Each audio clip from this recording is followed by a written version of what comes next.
Yende anajua machungu zangu.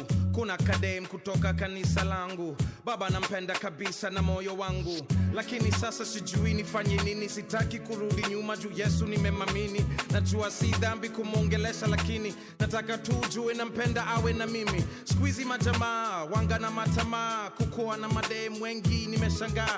Mimi nimebadilika nataka kuaminika. Najua nikifanya bidii nitakamilika. Sitaki kukosea ni rahisi kupotea. Watu wanakufa ukimwi, mimi nimeponea. Pia najua ni juu umenisamea. Lakini huyo binti ni mrembo yani. Sio nje pekee pia na ndani. Lakini kwa vile umemokoa mimi sitanguza mpaka siku ile nitamoa. Mpaka siku ile nitamoa. Kuna kabinti binti kameni zengu. Kuna kabinti binti kwa mitaa. Kuna kabinti binti kameni zengu.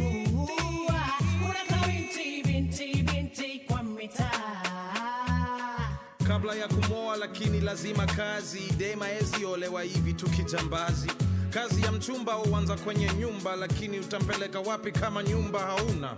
Mungu basi anibariki na kazi. Niweze kujisimamia kwanza nitapata wapi? Umaskini imezidi pesa hakuna. Kila siku nitahitaji kitu cha kutafuna.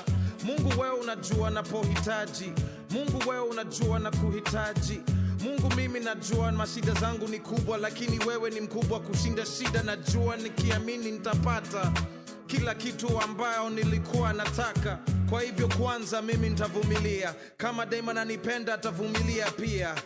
Miaka na miwezi ama wiki. Na kama bado yuko Mungu atatubariki. Kuna kabinti binti kameni zengu. Kuna kabinti binti kwa mitaa. Kuna kabinti binti kameni zengu. Kuna kabinti binti kwa mitaa. Kuna watu wengi wameumia. Lakini aminia na Mungu atakusikia. Ukilia atakuonyesha njia. Lakini ukijisikia ujui utakufia. Lini nitatulia naye na kuambia. Kuna madem bado upende kunipigia. Lakini macho zinaangalia mbele. Mimi na ye milele usitupigie kelele. Hiyo ndio huitwa mapenzi tele. Ukidanganywa na mtu utamwambia ati wewe. Kuna kabinti binti kameni zengu. Mungu wangu. Kuna kabinti binti kwa mitaa. Nampenda. Kuna kabinti binti kameni zengu. Mungu wangu. Kuna kabinti binti kwa mitaa. Nampenda. Kuna kabinti binti kameni zengu. Mungu wangu. Kuna kabinti binti kwa mitaa. Nampenda. Kuna kabinti binti kameni zengu. Mungu wangu. Kuna kabinti binti kwa mitaa. Nampenda. Hola.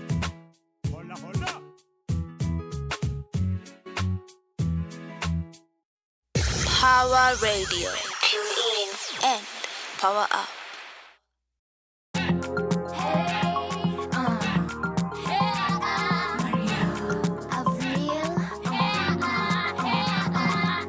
Hey Maria, vipi nakwambia, kuna chale anaangalia. Mina April tukaenda msalimia, akatupa shoti za tequila. Huyu chali kaanza kukatia, eti body zetu za vutia. Tukapanga vile kumkimbia, tukaenda look kisha tukadisappear.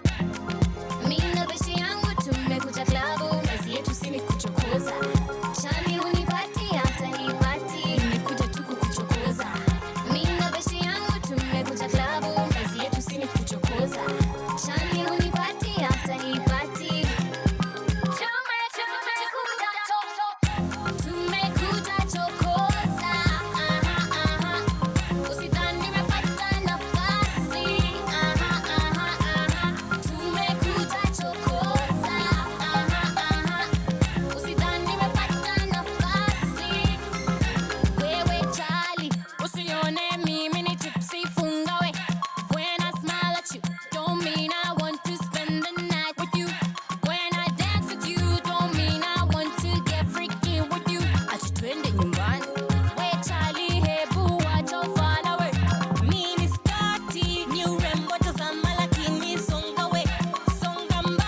lakini wanaume jamaa jua hata kama napenda machali ama madem. Mimi nikiingia club nataka best. Tuone kwanza bwana. Mimi na best yangu tumekuja club, kazi yetu si kuchokoza. Chali unipati after hii party, nimekuja tu kukuchokoza. Mimi na best yangu tumekuja club, kazi yetu si kuchokoza. Chali unipati after hii party, tumekuja chokoza. Usidhani nimepata nafasi. Tumekuja chokoza. Usidhani nimepata nafasi.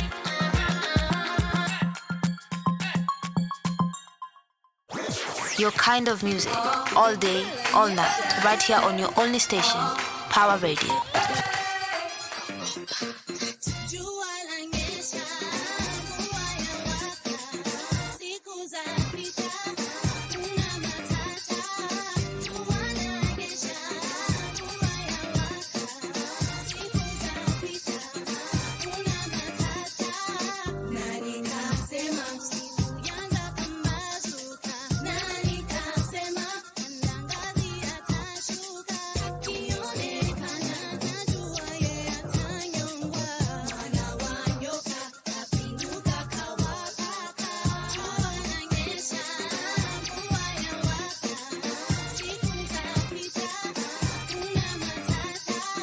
Jua lanyesha, mvua yawaka, siku za pita, kuna matata. Siku za mwizi ni arobaini, na siku za giza ndizo zawadia. Kionekana najua ye atanyongwa. Mwana wa nyoka kapindukia. Jua lanyesha, mvua yawaka, siku za pita, kuna matata. Jua lanyesha, mvua yawaka, siku za pita, kuna matata. Wanionaje? Wanipe jembe, kalime wazani unikupweke. Wanionaje wenye wivu wajinyonge? Utajinyonga, utajinyonga. Ayae, jua la, mvua ya, siku za,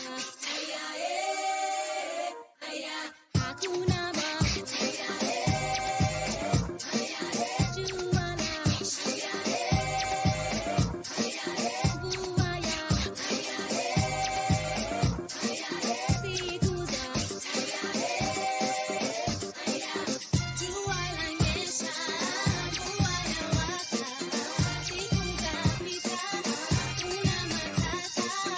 Jua lanyesha, mvua yawaka, siku za pita, kuna matata. Jua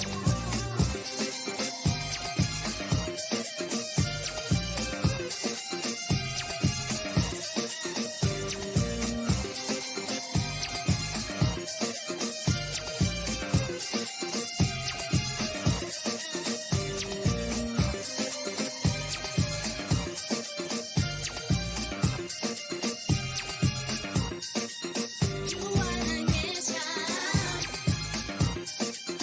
mvua yawaka,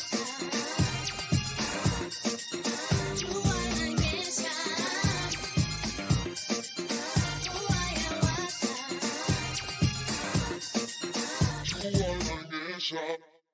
Power Radio. Tune in and power up. Yes, sir. Ladies and gentlemen, welcome to Center Stage KE. Kama kawaida, your boy is in the building. Kigondu, KIGONDUW is my good name, and I'm super excited to be here. Tumambia jua imenyesha, jua inawaka, ama vile tu anapeleka na rada ndio takimbia nayo. You just listen to the baddest 3 queens, maze, Angie and Angie buddies, maze, mnawakumbuka, namcelebrate sana, so big up yourself, Angie and the whole gang back in the day, maze, tunasema bado nasikiza mziki yenu, pia big up to the queens, tumesikiza chokoza, alafu tumeanza na Bambo akituambia kuna binti, maze.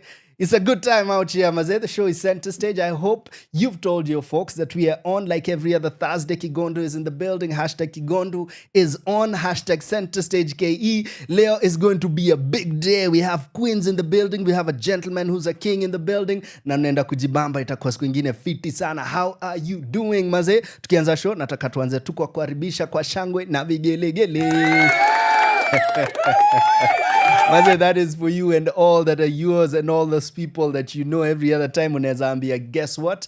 Kigondu is on, and so we are going to talk about theater and film and radio and the best in music, maze. Speaking of which, have you been to the cinemas? Have you been to the theaters? Have you watched a play recently? Have you gone to the shows that I've recommended, whether it's a stand-up collective show umeenda, ama umeenda ukacheki Nduta, ama sijui ukaona comedian mgani mwingine akifanya show, ama umeenda ukawatch play ikwe ni Wood Creek, ikwe KNT, ikwe Alliance, ikwe kokote kule. That is my question, maze. Today, like every other Thursday, we get to celebrate the latest in film. In the next link, nataka to talk about a film that I recently watched, which I might just say has to be one of the most important, if not the most important film in my life just yet, bana. Like, min mewatch filamu mingi different, maze.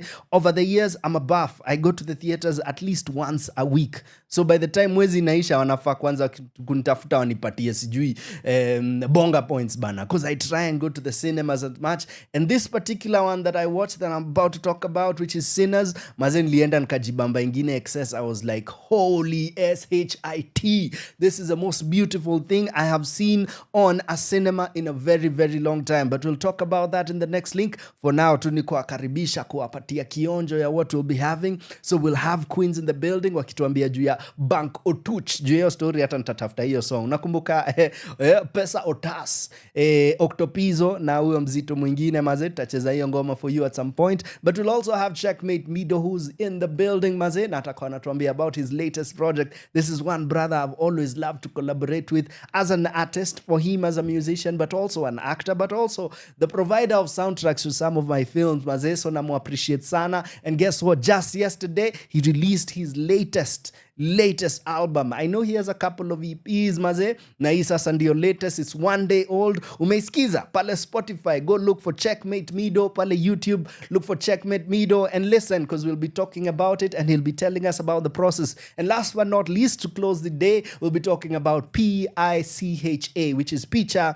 ambayo ni tamthilia ambayo inafanywa na Prevail Presents exactly a week from now. Have you bought your tickets? Did you watch the last showing? Well, we're about to talk about that and everything else around theater, film, music. Na unajua kama kawaida, we deep into the old school, bana. Saizi nataka tusikize ngoma kiasi, nataka tuende tusikize Zini ya Manase for a bit, then tusikize Mayoyo, alafu tutarudi hapa tuna trailer yetu. We talk about the film, then we get to back Checkmate Mido. Ladies and gentlemen, tell your friends, hashtag Kigondu is on. Wambie tuko ndani ya nyumba. Let's go.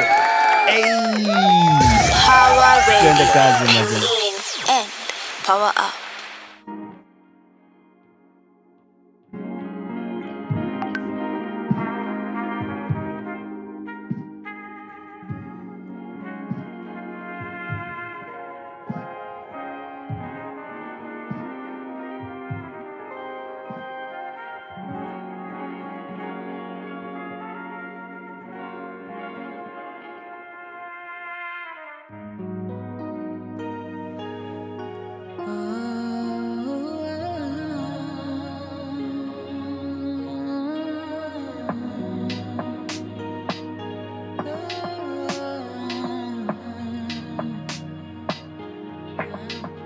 Get you doses, but I'll stay overdosing, overdosing on your loving. Borderline comatose, you could be poison, and I'll still drink your potion. The energy, emotions, emotions. Set it all in motion. Emotion. Can all that I want be all it can be? If all that I want is you, don't make me give you a reason. Can all that I want be all it can be? If all that I want is you, don't make me give you a reason.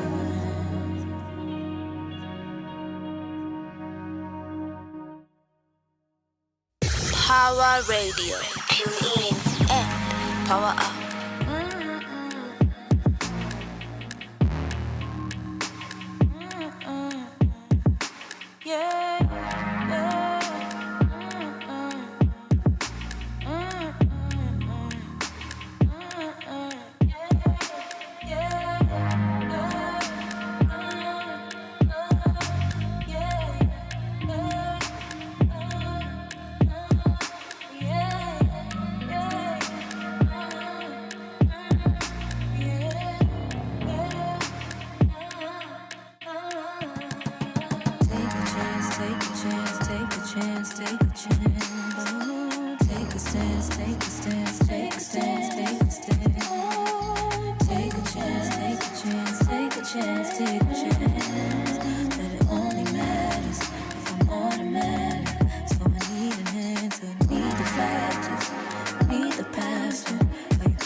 Your kind of music, all day, all night, right here on your only station, Power Radio.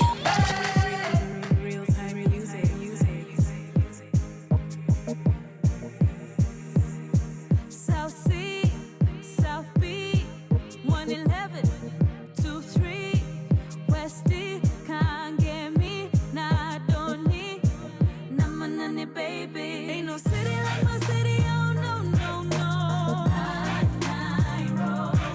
They can do it like we do it in the 254. Nairobi, my hustler, now my damn supu. Kawangare, buru buru. I love my city, oh yes I do. Nairobi. 25 flow, we on a wave, can mix za dem akufu bila na bounce kwa hit track. Ukipenda hala chuchu, jiwe, mayoyo. Hey, we got the nunu, I'm in love with my city. Boss, I'm going kuku, hey.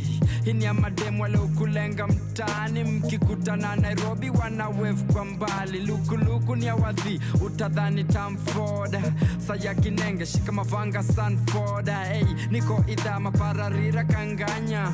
Big up my hustlers, wanao tamak. My foreigners, wale, makwa wamehama. Machoko shwale jiji, kwa pia ni mama.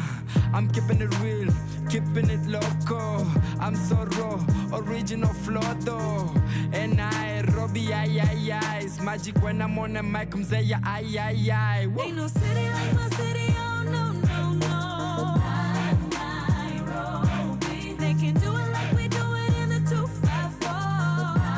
Nairobi, Gigi, my hustler, now my damn supu. Hey. Kawangare, buru buru. I love my city, oh yes I do.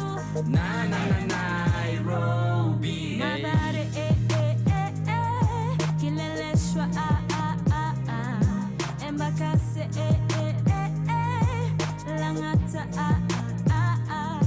Dagorete, Kibera, Nakayole, Dandora, Nairobi, tukorada, kauna bifa hopni abama, bama hituni na tuleta pamoja, chama, tupate mitatu na zama, ama, eo ni kama, tumewateko Kampala na Daman, enai, tunaweza Robi, ai, tunatesa, ata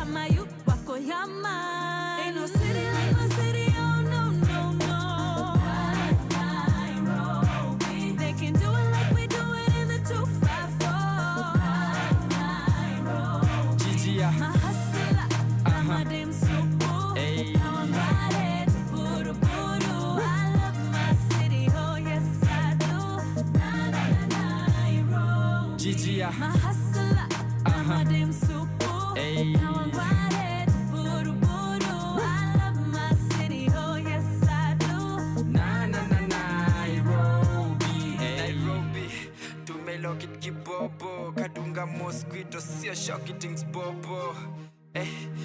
Lock it kibobo, no shocky things bobo. Your kind of music, all day, all night, right here on your only station, Power Radio.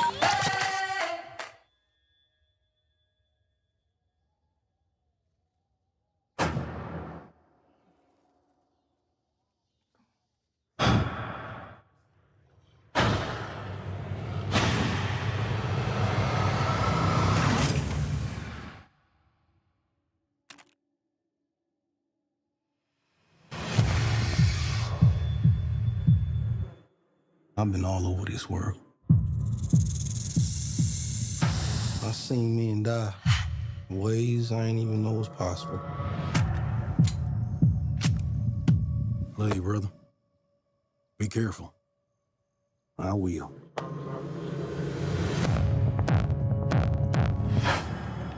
With all the things that I've seen,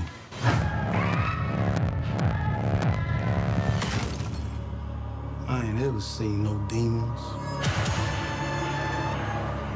no ghosts, no magic. Till now. Get back inside.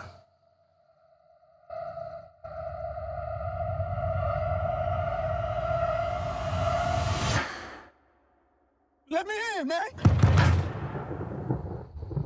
Some weird shit going on out here. You keep dancing with the devil.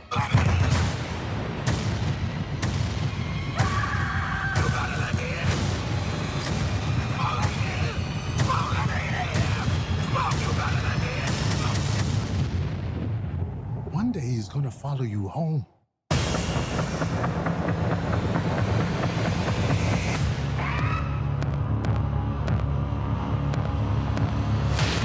Power Radio. Tune in and power up.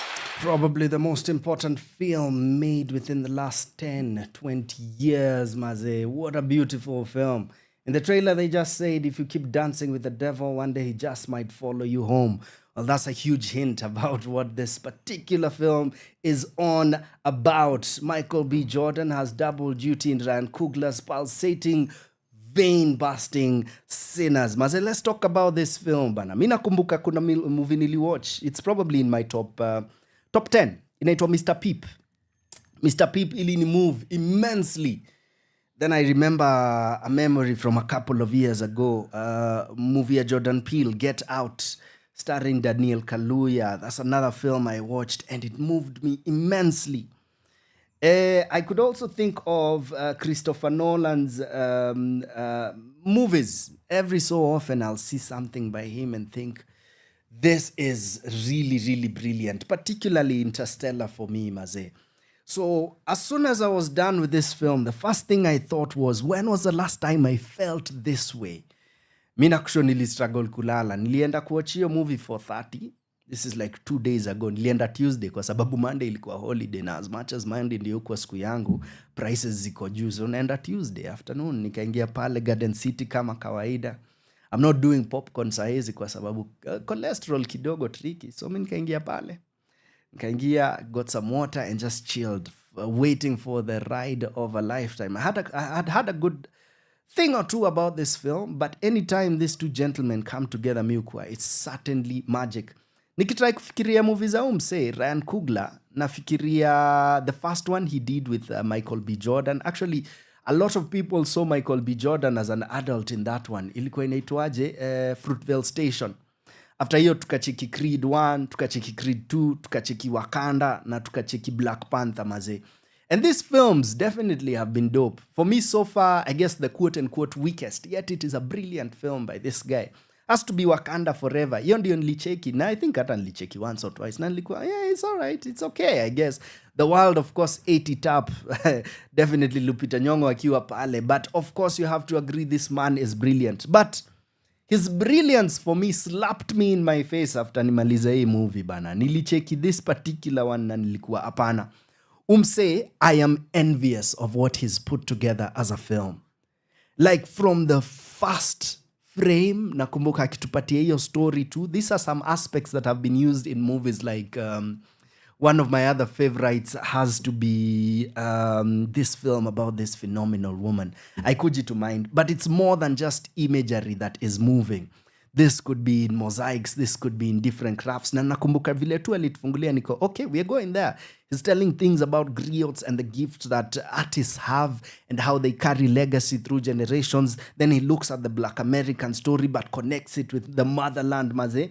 Na nakumbuka nikicheki niko tu, no, this guy is on another level. Let's talk about the cast.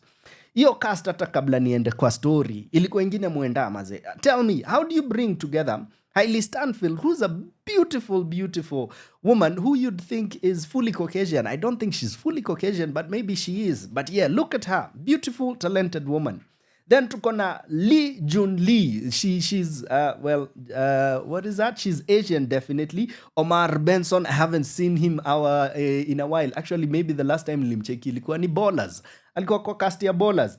But my favorite have to be, of course, Michael B. Jordan and one of his love interests, ambayo anaitwa Wunmi Mosaku. I hope I pronounced it right. But the thing about this actor is she had depth. And I know a lot of black people, and I say black because mostly we refer to the Black Americans as the blacks in Africa, pana. They're really praising her performance because they didn't just rely on her beauty. She wasn't your typical Hollywood beauty. Unajua, like light skin tone, alafu ka figure sijui sijui. Unajua, I'm not even dissing any type of figure, but she was a full round African woman. Unajua, mi kwanza kuna scene fulani walipiga na Michael B. Jordan hapo tu wamevaa manguo huko. Kuna watoto kwa audience bana. Alafu literally I just seen some Muslim kid akipanda na mamake wameketi nyuma yangu niko it's about to go down. Now alichapa scene nyingine mwenda, and this woman was your full beautiful African woman, and her performance was layered. She was fantastic. I love the performances. Definitely nikiangalia mseka Delroy Lindo. Umemcheki kwa movies za Spike Lee, but pia ulimcheki kwa ile haikuwa The Practice. Kuna hii movie, kuna series flani ya Law that he was in. I'll try and remember that show. I loved him in that, and I was like, Jesus Christ, this guy has been cast in the role of a lifetime. The white guys, they made you hate them, which is beautiful, especially when it took the left. Bila spoilers, it took a left turn because it has heavy aspects of horror. So tukikam kwa casting, it was fantastic. The young guy who was playing the music, natarakumbuka jina yake, there was a young man over there who's just been introduced. Beautiful guy. Alafu kuna Demalikatia, an older woman who was married, maze, fantastic. And it went smoothly, especially when it came to glorifying music and the background of the African man and his connection to the drum and to the guitar and strings. Man! If you haven't watched this movie and you're a great lover of music, you have to watch this. Ukiniambia, misi watchingi horror, ndugu, kaka, mina kuambia weleke kule. Just go check it out, maze. Reviews all over the world zimemkubali. Kuna wengine of course wanasema sales sijui hazikufika wapi, and I love that Hollywood is coming out and saying this guy is doing the thing right, and no matter how you're looking at the sales, which are actually they made more than 40 million within the first weekend. Fantastic maze. So when it comes to storytelling, hiyo ilikuwa imetosha mboga. Mimi tu nina story na just one question niko I don't think they have to answer that. Nasita Yuliza, because I wouldn't want to spoil it for you. But I only have one question. Normally I have like 15 questions. Mini swali tu moja niko noma sana. When it comes to acting pia, Michael B. Jordan aliplay like his twin. So alikuwa na play ka Stark, na pia alikuwa na play ka Smoke. two very different, distinct characters. Of course, twins, wanafanana, so physically he didn't have to do much, but nuances are how to portray this character and the difference with this other character. Very well done, Maze. I also love the Chinese-American sort of touch. Yeah, we saw how the Chinese came into the story of the blacks, and also waka-connect pia culturally, na walishikilia maze hiyo story fiti maze. The most beautiful character for me has to be the music. Nikiendelea kucheki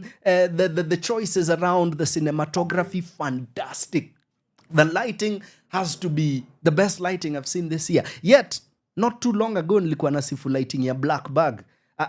Black Bag, very good, set in the sides za Brito. Of course, awana jua mingi. Of course, wanaicheza very drab on the walls and the grays and everything you'd expect on that side. Yet, awali enda the opposite of that. They used a lot of natural lighting. They played outside a lot. Usiku, when it got very, very horror-like, maze pia walicheza na lighting ine mwenda. Maze, very good. I love how it went. I love the choices and the feelings they made me feel. I have to say, this has to be one of the most important films in a very, very long time. Even when it comes to producing. Umse, amepatiwa rights, I guess, within the next 25 years, atapata full ownership, ama kituka hiyo. Pia na ile contract alipangana na Warner Bros. Umse pia anapeo a good chunk of the profits, maze, which is new. Normally, unapeo do yako, unatembea. Saizi ni ikisell, ata unakula chunk yako fiti, according to this contract. Also, yeye pia amepatiwa creative control. Ile ameamua hakuna kitu mnanishow, mimi nitatengeneza hii movie vile mimi nadai kuifanya. So it's very phenomenal to see a black man leading in this. And my favorite aspect has to be these two brothers wameshikana. Film after film after film. So the first thing I did today morning ilikuwa kutext some of my favorite directors. Niko aya, sunaona kumbe director anaweza ngara na one actor movie after movie. Kwa hivyo wale tumewak nao, hala at your boys, tuna chemistry maze, don't be like that. Otherwise mimi nitaifungia bila kuharibia, nikiwaambia if you haven't watched it, just go watch it and thank me later. I promise you, thank me later. Usiseme watchingi horror, usiseme vitu zingine zikushtua, hata mimi zinishtua, but nilienda and had such a good time, so much so I struggled to sleep, not because I was fearful, but because I felt so many things. It is a pulsating, horrific, thriller-like film which is full of drama and so juicy maze. Location choices muenda, lighting choices noma sana. The performance itself and the story fantastic. So pale Tomato na Rotten Tomato wameipatia 98%, wengine 100%, wengine 93%. Clearly maze, if you come to filmmaking, Ryan Coogler is a man to look up to maze. Sitasema mengine mengi. At some point, kabla show iishe, can't apata time to what Spike Lee had to say about the whole thing, but I'll say go watch now. As a matter of urgency, I've already texted like 5-10 friends nikiwaambia go watch this movie already. Sinners is showing IMAX maze. That is the best way to experience it. Sound-wise, color-wise, it is F-U-C-K. Stendelea kuspell out that word, but incredible. Freaking incredible, maze, ladies and gentlemen. Kigondu, center stage. That is a place we review. Na skasijai kurecommend wende movie, ina recommend. In fact, ka pesa ijatosha, hebu nicall nikuongezeka kitu juu. Go watch it now. That's it from me. Tukirudi side na kam kusikiza Mido, kubonga naye kiasi yake, tukiongea juu ya hii project yake mpya. For now, ladies and gentlemen, si tucheze some Mido tukimkaribisha. Let's go. Power Radio. Tune in and power up.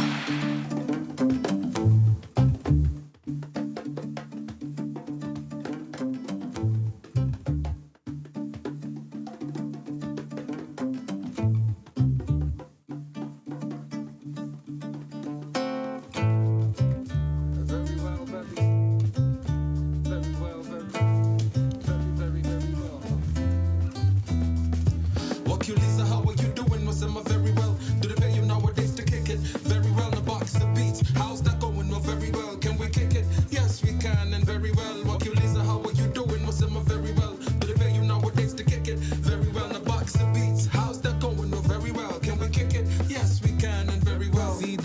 about Checkmate, yeah, who preach love kwa give love, yo pima kama neno kwa speech. Do the thing about Checkmate, his 2 eyes have seen too much. He's never given up for giving up sake, still believe in destiny but don't trust fate. The straw man to break the camel's back didn't now wait. The devil's in his ear like listen MC just break. Hakuna mtu anangoja updates up. Wakiuliza how are you doing, wasema very well. Do they pay you nowadays to kick it? Very well in a box of beats. How's that going? No, very well. Can we kick it? Yes, we can and very well. Wakiuliza how are you doing, wasema very well. Do they pay you nowadays to kick it? Very well in a box of beats. How's that going? No, very well. Can we kick it? Yes, we can and very well. Come the man of steel, cause he's still at it kama Clark Kent bila kryptonite. Biggie tuna hypnotize at it kadre tukileta beats sort of tofauti ni see headphones ni beats a box off. So welcome to right now, this gift in your presence is our present. The essence of forever is right now. Keep your mind clear, go very well right now as we speak. Leonie memory right now as we speak to. Leonie memory right now as we speak to. So Wakiuliza how are you doing, wasema very well. Do they pay you nowadays to kick it? Very well in a box of beats. How's that going? No, very well. Can we kick it? Yes, we can and very well. Wakiuliza how are you doing, wasema very well. Do they pay you nowadays to kick it? Very well in a box of beats. How's that going? No, very well. Can we kick it? Yes, we can and very well. Can we kick it? Yes, we can and very well. Can we? Yes, we can. Very well. Can we? Yes, we can and very well. Can we? Biggie the box. We can and very well. Can we do this thing? Very well. Can we do this thing? Very well. Can we beatbox and steps? Very well. Can we kick it? Very well.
Since you've been gone for 60 seconds, where you been at? Hard to get, you can't see Nicky Johnson now. When white, lakini white huja kuonekana kwa giza.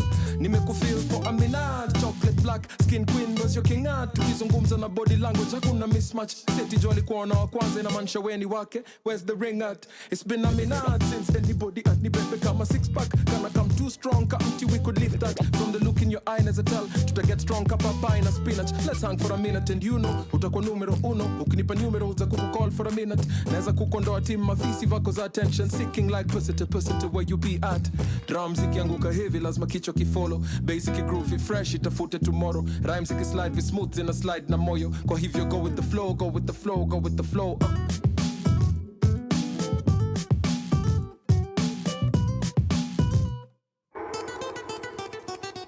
It's been a minute, tumepotea kakukala clash mismatch miss kubali kuingia box iko gift trap na ni safi corners nimezibit checking my tongue brings the beat back where's any taste for a minute let me sweep you from where you fit on kuficha kati ya rhyme nimesunda nyuma ya guitar could someone please call 911 nikanimona sura kwa wanted poster na feel nimekushika for a minute if not for too long kani too long Delilah to my Samson makasi shika we could cut this story short get animated pics and I tell unani feel they me check levels zako mixer once again you know utakuwa numero 1 ukinipa numerals za kucall for a minute naweza kukondoa team mafisi vako za attention seeking like pussy to where you be at drums ikianguka heavy lazima kichwa kifollow basic groovy fresh itafute tomorrow rhymes ikislide vi smooth in a slide na moyo kwa hivyo go with the flow go with the flow go with the flow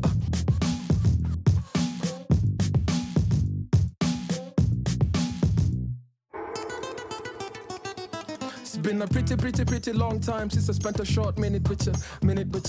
It's been a long minute since I spent some pretty time with you. It's been a pretty long time since I spent a short minute with you. It's been a long minute since I spent a pretty time with you. Juu drums ikianguka heavy lazima kichwa kifollow. Basic groove fresh itafute tomorrow. Rhymes slide vi smooth zina slide na moyo. Kwa hivyo go with the flow, go with the flow, go with the flow.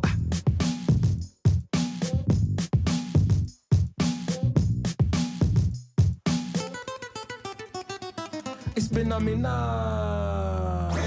Your kind of music, all day, all night, right here on your only station, Power Radio. Ladies and gentlemen, welcome. Good afternoon, Maze. We told you that the hour will be here and the time is now. Guess what? Checkmate Mido is in the building. The last time tulimuona was quite a while back, but it's been a minute.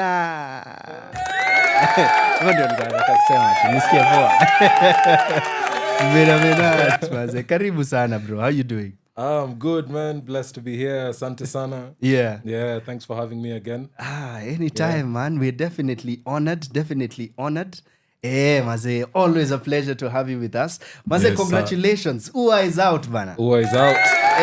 Hey, Maze. Asante. Do you know, I think the best part to start is a date before us, then come back to now the creating of this. Because Center Stage focuses on the latest in the performing arts space. Na tunajua kuna gigi na kame. In concert featuring Achieng. This is on the 3rd of May. Na itakuwa pale Art Zone Studios, which is Amber House. Amber House, iko Baricho Road, so go check them out. 2nd floor. Itakuwa lini? Itakuwa 3rd of May, 6 to 9 p.m. Maze. Checkmate Mido featuring Achieng, Maze. Napenda Achieng. Achieng deadly, bana. Yeah, so let's talk about the gig, then come back building sasa, focusing on Ua and everything else around it. So when were you like, you know what? Napanda stage na hii project na ulikuwa umesema nita focus on Ua peke ama ni something bigger than that? This is something bigger than that. Okay. For one, you know, we've been rehearsing with my band. When I say we, it's just me and my band. Like tumekuwa tu just rehearsing. Shout out to Nakipo Studios. We've been rehearsing there like since 2022 with this group of players. And the idea was always to create something in preparation for like a tour, you know. So inshallah, we're just trying to build towards like a tour, you know, over the next coming years. But sasa on the 3rd, it'll just be like a showcase of, first of all, the work that we've been doing with these amazing musicians. Achieng has been a long time collaborator. She's heavily featured on Ua. And that was the reasoning behind bringing her on board for this. And she's game. She'll be playing with my band as well. So your show itaweza. I bet. Yani it'll kujeni tu, like just get your ticket, come through and say this show will be massive. We'll be playing the album Ua. We'll be playing some songs from Frequency. And we'll be playing some surprise stuff as well. So yeah. Hey, bro, Maze. Na cheki tickets ni saini thao. If they buy the tickets now. If you buy it now ni thao. That's what's up. Check this out. And at Checkmate Mido, hustlesasa.shop. If you buy a ticket, 1,000, I'll buy another one for you. Hii ya studio, usitafute Power 254. Tafuta Martin Kigondu. Unitext tutumie kwa DMs za Center Stage ama Power Radio ama Martin Kigondu. You bought a ticket, I'll buy another. In fact, for every ticket you buy, I will buy the other. Ukibuy tatu na buy tatu. Let's go, Maze. That's the energy, That's the way to go, bro. I love it. You're one of my favorite performers. Shukran. And it's because you're so multifaceted. Yeah, unajua last time we spoke about your background with dance to poetry to like tukiingia beatboxing, tukienda kwa like underground hip hop and unajua like yo bro, you're so gifted at these things. Anytime you check you up for something, niko god damn it, mbona hii date imegongana na yangu. So I'm glad hii inaingiana. So 3rd May. Tuko Baricho Road. That's what's up, Maze. How do you feel 24 hours after the release of Ua? I feel blessed, Maze. I'm just so happy to be here, first of all. You know, really, really grateful, Ju. It's been such a long journey. You know, immediately I stopped Frequency. I didn't know where I wanted to go. I mean, I had an idea of what I wanted to do. But also it was just a bit challenging. You know, kwa kawaida ya art, like you actually have a feeling before you have an idea, you know, so the feeling is this is the feeling I want to chase. So right now it feels like a full circle moment, you know, like just realizing the ideas and seeing them come to fruition.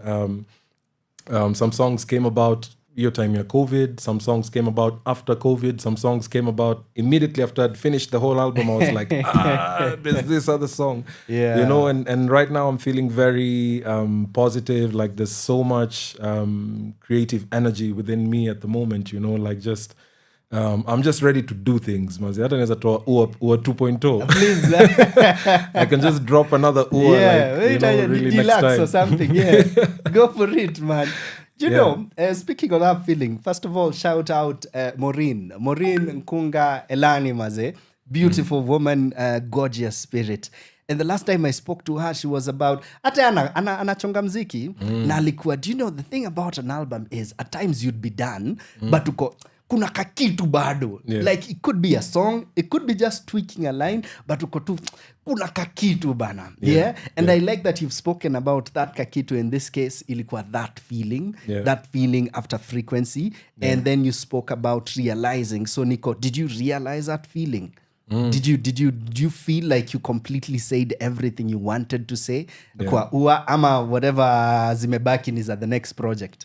Yeah, that's a good question. You know, like, so kwa ua, I feel like ua for me, from the moment I started it until I finished, it felt like a bridge towards something else. Okay. Because the feeling for me was just like a feeling of growth and sort of seeing the kind of person I wanted to be, like, or realizing and actualizing the kind of person I wanted to be, or I saw or premonitioned to be, you know, in like 10 years or something.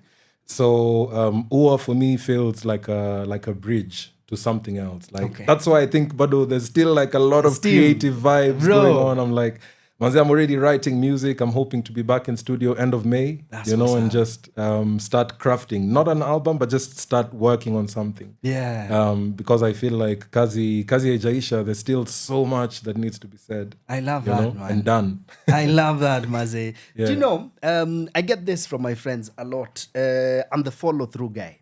I'm the guy who'll be like, there's this idea, I need to work on it, and I'll jump. And I can barely count 5 other artists that I know who think and do. And you're definitely in my list of 5 people who I know.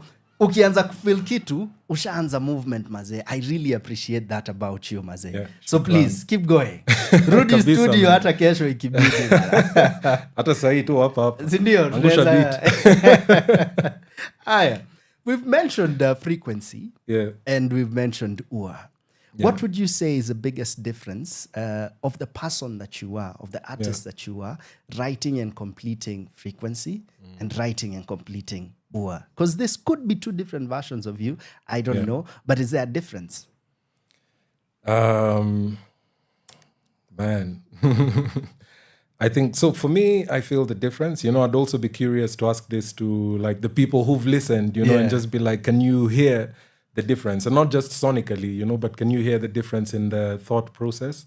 Because for me, I think Frequency was a much younger version of me. You know, some of those songs I wrote when I was in my 20s. You know, so there are some lessons about life which I was still learning. So kuna nyimbo zenye nilikuwa naandika pale, like in Frequency, there's some things you'll hear, you'll be like, Manze, this is just, it's coming from a really, I don't know if you can hear it in the music, but for me, when I was writing it, I was coming from a very dark place, you know? And Frequency was just like an acceptance and an acknowledgement of that dark place. Ua, what I feel is the difference in ua is, ua found me when I was just, you know, entering the 30s, you know, and just being like, I don't know, like just growing and maturing and just realizing that, first of all, a lot of things, it's never that serious, you know, and even the basically celebrating the joyful moments a lot more because of what I've been through before, you know, and so ua for me is just a mix of all these different things. Like right now, I feel like also I have a different relationship with the being that people refer to as God. You know, like just the divine energy. Right now I have a different connection to what I had in Frequency. And right now you're now on a different frequency. I'm now on a different frequency. Korada, bro. Man. Yeah. So I mean, I would also, that's at least me. That's as Checkmate, the artist. You know, the artist behind the music. But I would also be curious to hear like what other people get from it. And I would say like both albums are really beautiful. It's just a different version of beauty. Yeah. You know, and so I'm just curious to see what people get from it. Bro, I definitely will share. I'll need to, of course, nimesikiza a few cuts from the project. Dope. Yeah, but I'll need to just sit with it for a very long time because I'm the kind of guy to play and replay and appreciate all these things that I'm feeling. Maze, so I can't wait to talk to you about it once. Unajua nimeketi nayo for a couple of months, maze. The last time you were here, kulikuwa na gig ilikuwa ina come up. Tulikuwa naongea juu ya Haji. How was Haji, bana? Haji was amazing, maze. Shout out to Art Zone Studios, manze, Art Zone dancers. Wanafanya vitu zingine phenomenal sana. Like, you know, nani kama Ruth the belly dancer, like me I'd only see shout out Ruthie, manze, noma sana na Pau and just the whole crew. Manze, it's just something you see like, you know, on videos or you just see like in text or something. But to see it and experience it live, manze, ni kitu ingine different sana. Kwanza when she pulls out those anazita ISIS wings. I'm telling you, she's the like whole goddess, room just bro. is like, whoa. You know, and for me, like, and this is what I mean about the growth, like also just appreciating like, because there's a lot of African culture in Egyptian culture as well, you know, because you can't ignore, this is a country that was once referred to as Nubia. You know, Nubia wasn't just the Sudan, it was also the whole of Egypt.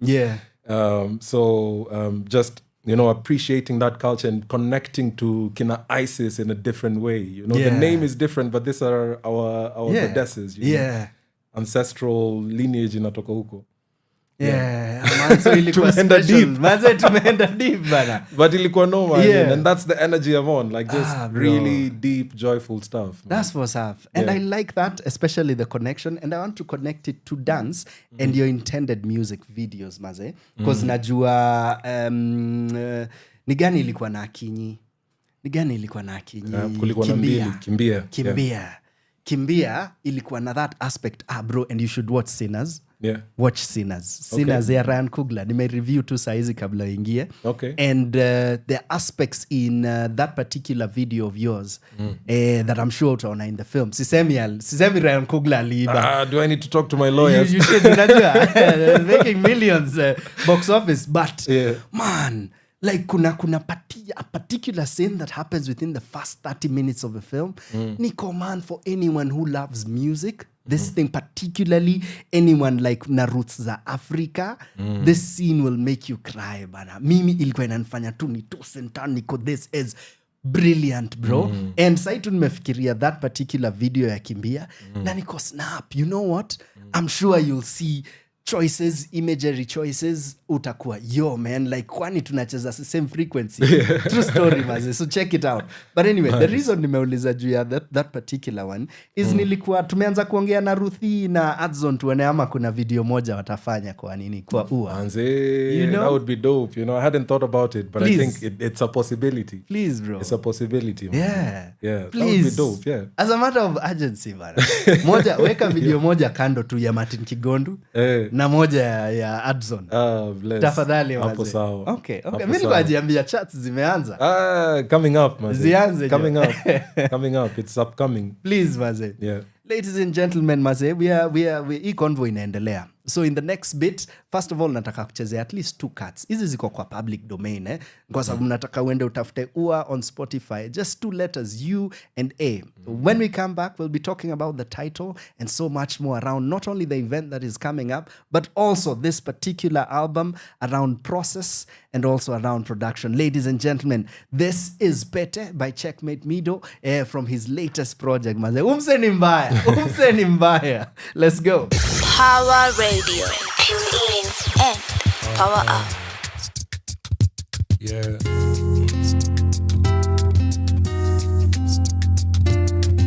Time ikisonga mimi nasonga na kama nikubonga ningebonga na kama nikucheza tungecheza pamoja na kama nikusimama ningesimama kumgoja bacheki juu time inasonga mimi nasonga na kama nikubonga ningebonga ningebonga na yeye.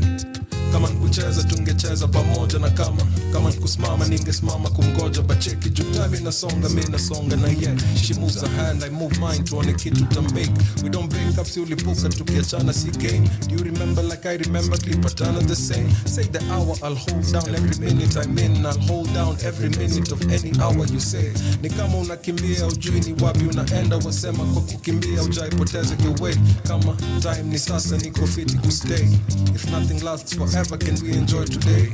Kesho ikijificha kwa maneno na pray. Ustie shaka nimebonga na face, remember game. Kanipete ungetaka mimi niko tayari, ndio mimi kasayari na ng'aa. Masaa hupita kasi ka upepo na hairudi jamani, sikimbizi kwa utulivu na kaa. Kama nikupenda cha kupenda mapenzi shatubeba, pengine hata zaidi nafaa. Lakini kanipete ungetaka mimi niko tayari, ndio mimi kasayari na ng'aa.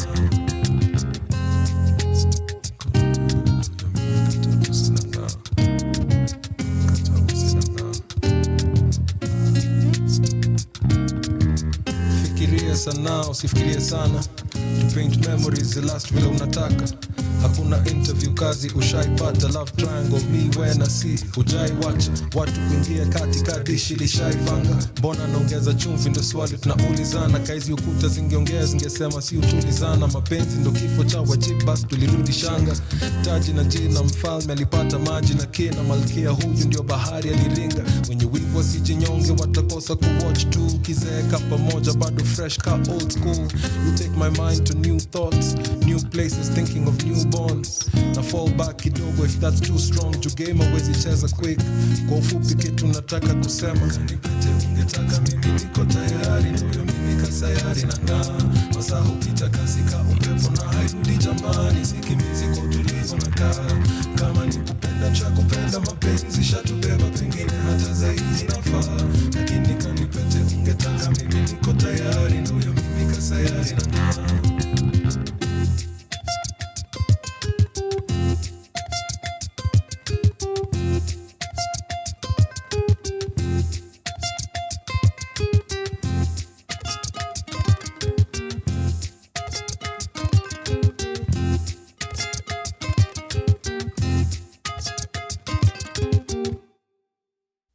Power Radio.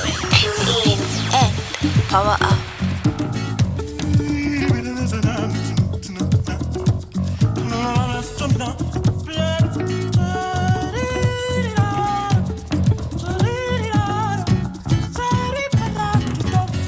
What excellence looks like. Black star na shine bright hata kwa moonlight. Ngozi kama kaa giza. Good night never stopped me from dreaming I could achieve what I put my mind to. Na mind through the earth could be mine too. You notice when I king's beside you, always doing I never tried to. Nipate nikiwafanya wainue mikono juu. High noon checking niko always grounded but super fly too. So much life na kuja times two. You know my type, I'm never past due. Fresh car leo nkifanya vitu jana nili want to. Ni kama kesho ndo curfew na it goes like this. Kila siku, kila saa, kila dakika, kila sekunde na it goes like this. Ni ngumu kunikupoteza once you catch my drift. Cause this what excellence looks like. Shines bright, aims high. This what excellence feels like. We are divine. This what excellence looks like. Shines bright, aims high. This what excellence feels like. We are on fire. Fire. Fire. Fire. Fire. kuanguka na kupepea si usimama na kuendelea. Kuanguka na kupepea si usimama na kuendelea. Natembea juu ya dhahabu bila tamaa. Naweza tembea juu ya moto utashangaa. Ukoni ya mashujaa na manufaa. Mikono wazi baraka uwezi kataa. Ukinisoma macho mwona macho ni ya mwendaji. Ukisikia sauti umesikia babangu na kipaji. Kutoka juu vile ilifika chini kwa ardhi. Ilisambaa bila kutambaa na mbio za mkimbiaji. With so much class hakuna half time. Wakifuta history let's start one. Cage my body but you still couldn't capture or tame my soul or fathom what comes after. Young kings and queens from the family tree. Reaching high looking farther than their parents could see. From the soil we were destined to leave. So siwezi baki chini best believe. On top ka apostrophe this. This what excellence looks like. Shines bright, aims high. This what excellence feels like. We are divine. This what excellence looks like. Shines bright, aims high. This what excellence feels like. We are on fire. Fire.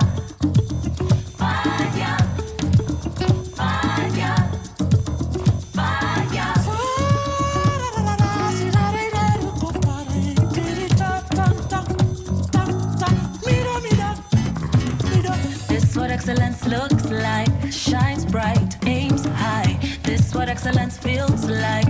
We are divine. This what excellence looks like. Shines bright, aims high. This what excellence feels like. We are on fire. Fire. Fire. Fire. Fire.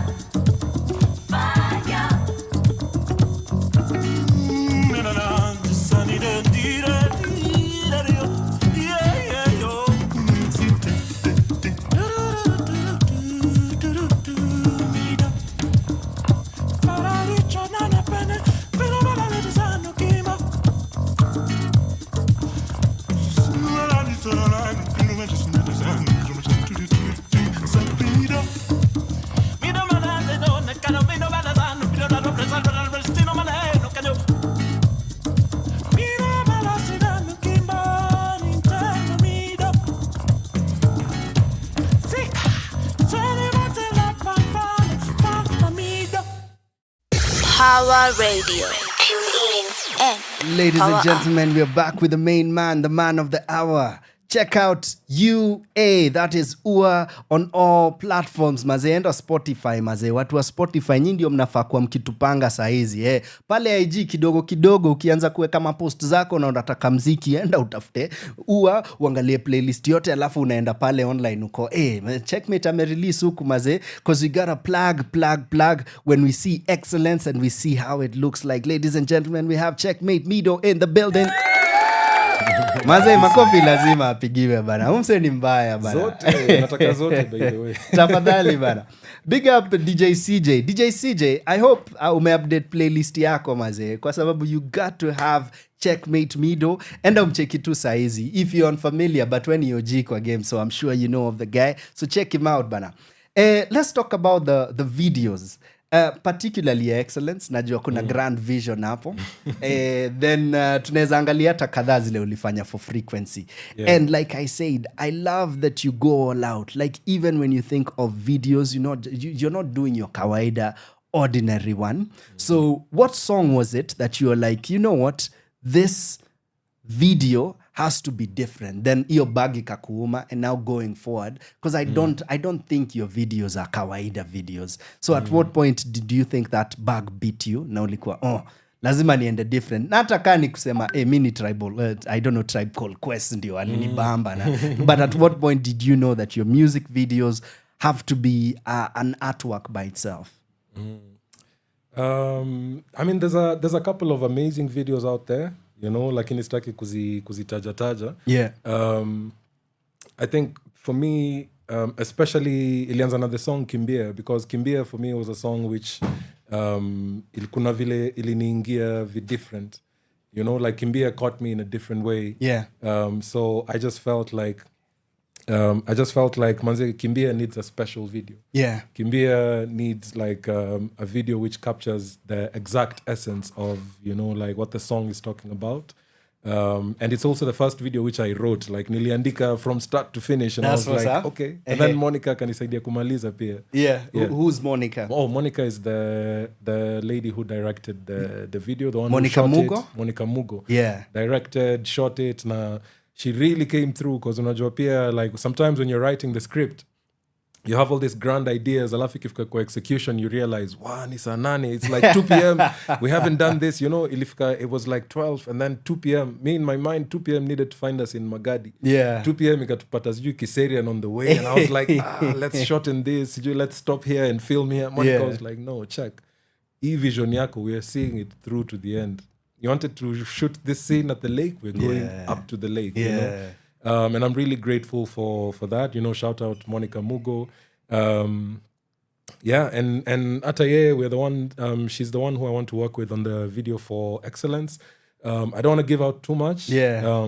But I want to do a video for excellence. Okay. Tutaachia Na tu ni hapo. 3.0 because already kuna technically a video to it. Technically, there's a video to it. You know, we just did something low key, chini ya maji, not chini ya maji, but just effort kidogo. You know, just shot this one just at a viewpoint back home. Yeah, and I was like, yeah, this is what excellence looks like. Hey, maze, bless up, maze. I love, na hiyo tumeongelea videos, yes, but I also love the choice of the vibration you choose to have your music play on. Unajua? Because you're so dope a rapper, and actually, hata nipoa tumeongelea hii story. I was listening to some interviews Nas alidu not too long ago. Na theory ni Nas is he picks really bad bits. Personally, I don't think so, but it's a convoy in hip hop. Hey, the beat sound saying you've heard of this thing. And he was saying the reason he's okay with bad bits is because he wants his voice and his message to rise above. So occasionally tutapatiwa shore say what you unajua tutapatiwa beat noma sana alafu wako no I just do that to remind you guys I can actually do that but hizi zingine na choose this type of beats because I feel this is where my message gets home na compare in this case with him because I feel the and I don't know if it's intentional, you'll let me know, but I always feel there's depth to your work, you know? Nasi lazima ati kweni a message, ukisikiza hii music, then you'll be changed forever. But I always feel there's a spirit, there's a vibration with your work that is not typical. Nijukani kutingiza haga, I'm sure hiyo ngoma utatupatia maze. Tena noma sana. Night flow bana. Night flow. So is this a conscious choice, ama is this just who you are?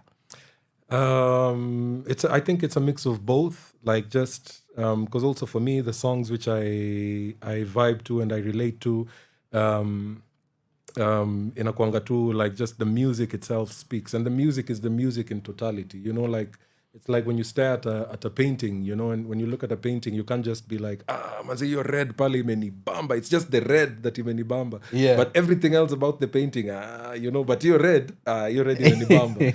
You know, like I try and see like the whole picture. So after you can tell from what I've just said, miko yo conversation ya Nas, me I'm like on the other side, me I'm like Nas ni mzee, you know, but I've been aware of that conversation, and I think the music basically, like, because kuna kitu tu, like just chords and just certain chords, the way they follow each other, kuna vile inakufanya una feel, you know, and there's a kwa wale wenye wajui mziki, like if you just Google like what a tritone is, hii tritone ndo sana sana it's like associated with like the devil's music and nini because it's dark and it's like ukisikia tu you feel goosebumps, you don't even know why you feel goosebumps, you're not scared but you feel it. You know, so I've always tried to capture that, you know, and I've been really blessed to have like Kevin. You know, Kevin Munyiri, the guitarist, is just a phenomenal musician. Yeah. Like, I don't know if we spoke about this last time, but, you know, I could give him like 3-4 chords and just be like, this is the idea I have. And then he'd be like, okay, it's basic. I mean, he wouldn't say it's basic, but he would just be like, okay, maybe we add this, change this, and do this. And that's how the music comes to inafika level ingine tofauti, because he's just such a genius with how he sees music. And it's a conscious decision to be like, okay, sometimes I just send him the lyrics and he would be like, okay, what vibe are you going for? What do we want? Like the moment to the first note plays, what do you want somebody to feel? Or what do you want somebody to hear? You want them to feel happy. You want them to feel, you know, like excellence ilikuwa ya, you know, like kujigonga kifua, you know, like with not in a like braggadocious way, you know, but then also kucheza chini, but also not with humility. Like niko hapa, you know, like this is what excellence looks like. Like it's just, so even the music ukisikia, like it actually complements that vibe. It's just like it's very, you know,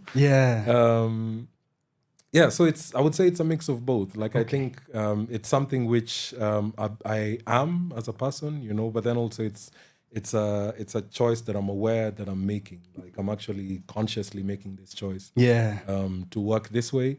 And hata ngoma za kutingisha haga zitakam.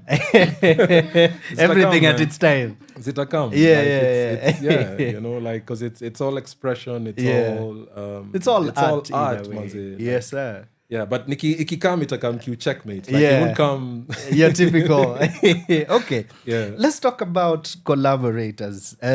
So, and like I promised, we'd talk about process. Like bring in Kevin Munyiri into the picture because this is a long time collaborator of yours. my brother. That's, you know, and I've seen you guys play, Nico. Yo, this guy's man, a box of bits. Very well. Anyway, and there's also a Chieng. Yeah. Another long-term collaborator who is on this particular project a lot. Heavily. So how do you combine? How do you choose the people you stand next to? How do you choose the players you get on stage with, in the studio with?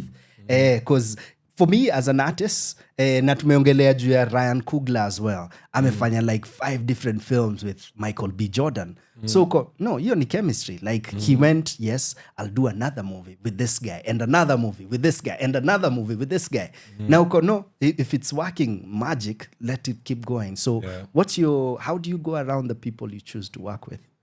I would just say it's ni vibes and frequency, man. Like it's just vibes and frequency. Kama Chieng, how she came to feature a lot on the album is I think it was around 2020 or 2021. We had this conversation and we were like, Manze, we've been friends for so long, but we've never collaborated. You know, she's collaborated with other people. We've jammed on stage, you know, but she was like, we've never collaborated. And then, so that's how Excellence came to be. So we just worked on a few versions of Excellence. We finished it, went to studio. And then after that, we just had so much fun and it was such an amazing time together, working together.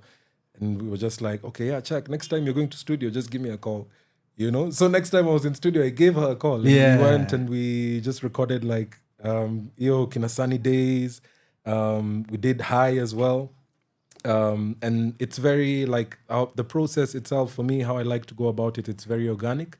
In the beginning, I've forgotten who said this to me, but I remember there was somebody who I was looking for advice, you know, on how to start a band and how to start working with people. And he just went, get people who will play with you for free and then pay them. Yeah. And I was like, you know, because now when I'm where I am, like everybody who's around me, everybody who I'm working with, they would work with me for free. If I was to tell them, come, Kesho, we do this thing for free, they would come for free.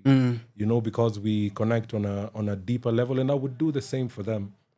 But Sasa, we also understand like the world that we're living in, like, you know. You got bills, so man. We have bills. So get people who will play with you for free and then pay them. Bro, that's such a fundamental lesson, Maze.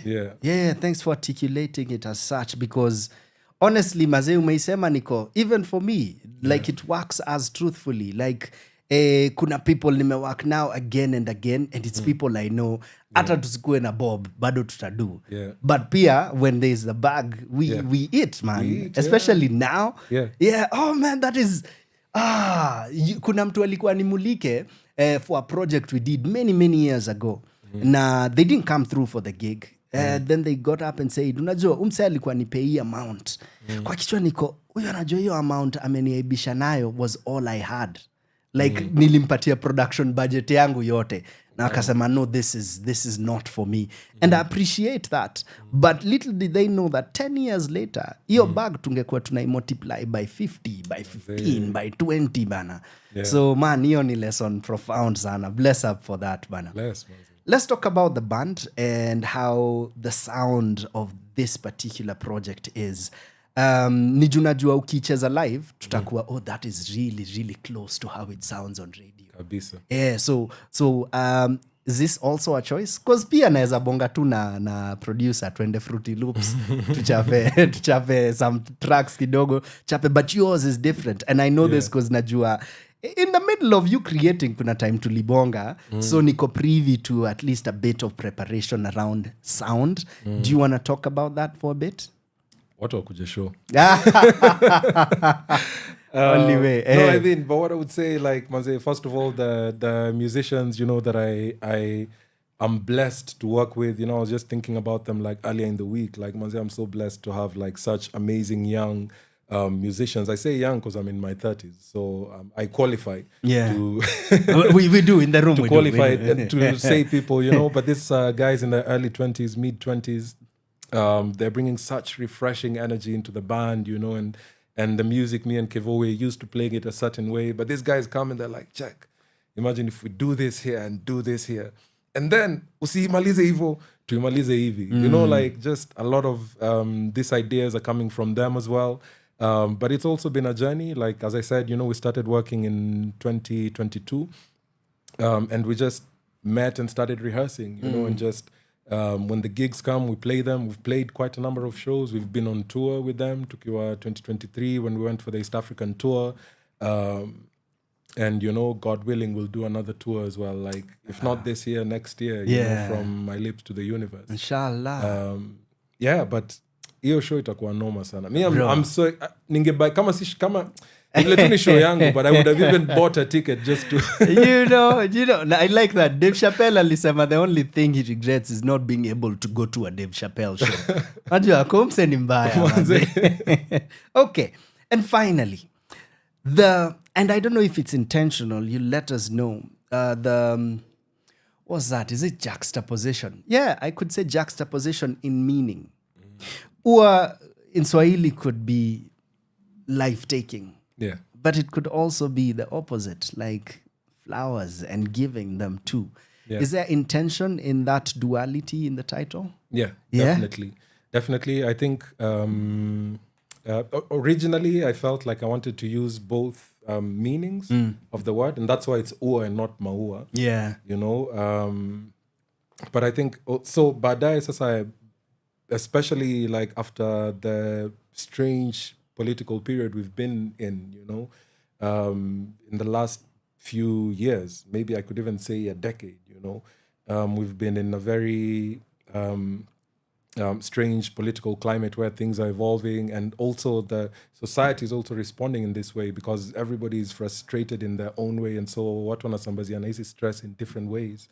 I didn't want to focus a lot on the ua of the killing part, but for me, metaphorically, it's about like the death of an old idea, which now brings the blooming of a new idea, and I've also kind of addressed this in the album, shout out ua. Yeah. Check it out on all streaming platforms. But yeah, it's there's a skit in there which talks about this exact idea of the cycle of life and death, and even in traditional cultures where death was not the thing we've come to fear today, it's because nowadays we focus a lot on the accumulation of things and wealth and like resources, that the idea that you're going to leave this behind, it scares you so much that it really frustrates you that you now feel like, death is a bad thing. Yeah. Whereas kitambo, like when your values are aligned properly, like with maybe properly is not the right word, but if your values are aligned on a universal scale, then death becomes something beautiful, and this is how it's almost an exaltation. Yeah, and this is why sometimes you have people actually celebrating the crossing over of somebody, and so the funeral is not for tears. You'll be like, those tears are before the funeral. Once we get to the funeral, people are dancing, singing, shouting, celebrating, chanting prayers to the universe. Yeah. Nime digress kidogo, but that's, for me, that's just the meaning of ua. It's both this two meanings, and the ua part, I just focus on it chini ya maji, but then now the blossoming, of the flower is what I would also love to focus on, because na feel pia, and I think this is also something you say a lot, like giving people their flowers, and celebrating people when they're here. And so the other meaning is also just a celebration of life, a celebration of joy, a celebration. If kama msee amekubamba, unamshoa amekubamba, and all this manenos of kucheza chini, we don't have time for that. Yes, ile skill yenye tuna operate sahi, like it's just say it and move on. Yes, like celebrate and move on, celebrate and like hivyo tu. Bro, man, I love it. Yeah. I love it. Nakusikiza tu niko, yes, brother. That is why this is one of my favorite artists, bana. Well done, Onua, bana. Asante sana. Well done. Long time coming, bana. Long time coming, maze.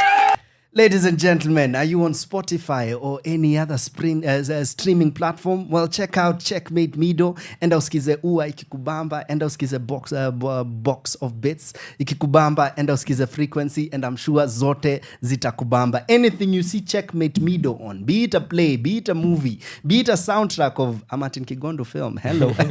Wejua ni mambo mbaya, because this is what excellence looks like, maze. Maze, big up Mido. Shukran sana. Kazi fiti sana bana. I'm so excited for this performance ambayo inafanyika Baricho Road, Amber House, second floor. Utaona hapo wameka sign fiti sana ya Art Zone Studios. Ingia ndani. Show inaanza saa ngapi? Inaanza 6 p.m. 6 p.m. Yeah. This 3rd of May is weekend after this one. Like next week, Thursday, niko na show 1st of May. Si plug yangu saizi. Then Friday, then Saturday. Checkmate, Mido, and the Amber House.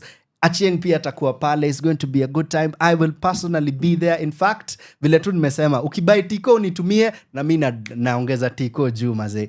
That is where we'll see him. But even before then, check out your Spotify and everywhere else and look for Checkmate Mido and stream Ua kwa sababu this is what excellence looks like. Last but not least, maze nitasema in my top 5 when it comes to musicians and live performances. Actually, wacha niwapatie top 3. Top 4. At number 4, the one and only legendary Eric Wainaina. Phenomenal artist. At number 3, wameshikania ni kikundi Heart the Band. Wase wabaya sana. Mordecai and the gang, wabaya sana. Hii ni list yangu by the way. Msimlete zenu. Number 2, Traboli. Kijana mbaya. Traboli. And definitely a good friend of his. At number 1, my favorite performer when it comes to a live show is the one and only Checkmate Mido. Mbaya. Umseni mbaya bro. Every time I watch you, I keep thinking, maze, na nakumbuka maze, unajua ule ubali tumetoka man. Ubali tumetoka maze ni mbali. Oh man, no, you're phenomenal. I give you your flowers, receive your ua. Asante man. Mauas. Keep killing it bro. Asante man. Thank you so much. Asante sana, tunaona na Mido the 3rd of May. Check out ua on all platforms. For now, nataka tusikize Achieng and King Kaka because we are falling na tunaanguka tukichukua hii album, si ndio? But after that tunacheza shots. Checkmate Mido kama kawa. Hiyo ndio tunatufungia interview yetu ya leo. But thank you so much. Let's keep talking. #CenterStageKE. #Kigondu is on. #Power Radio. Check us out on all social media platforms. Wacha Mido atuambie pile tunampata alafu we keep going. Yeah, mini Checkmate Mido on all social media platforms. If you just search for Checkmate Mido, utanipata anywhere. YouTube, Instagram, Twitter, Facebook. Yeah. Hey, talk to the man, maze. Ladies and gentlemen, peace. Power Radio. Tune in and power up.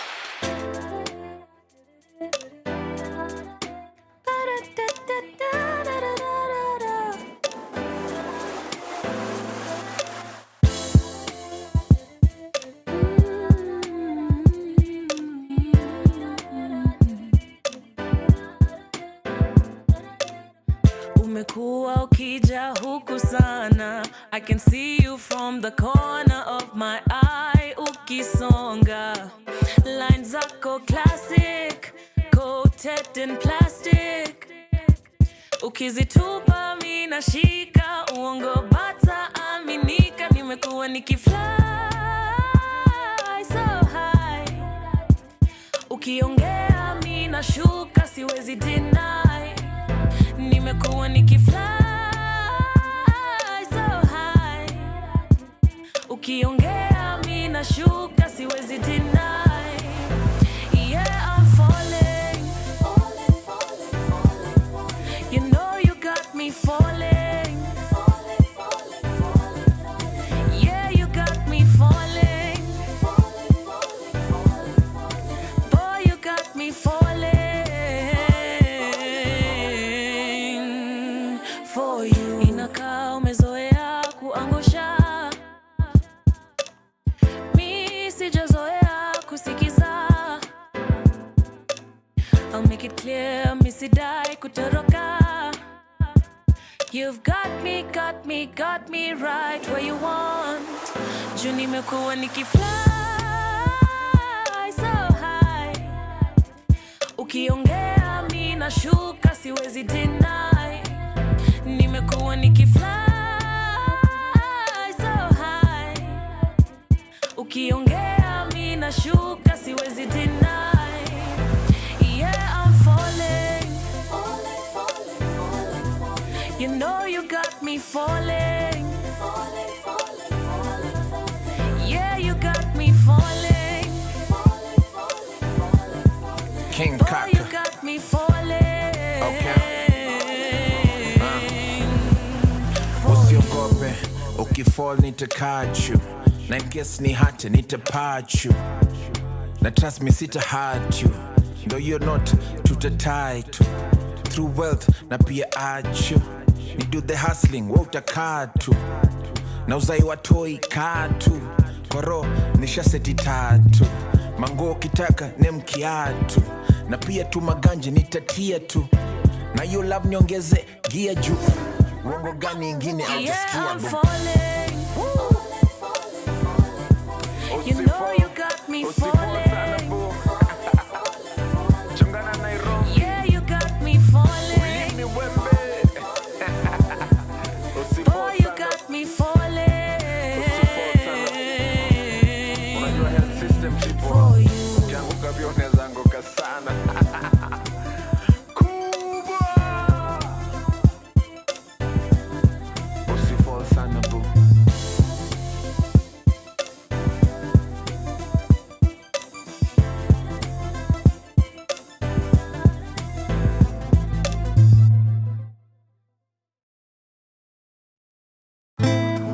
Power Radio. Tune in and power up.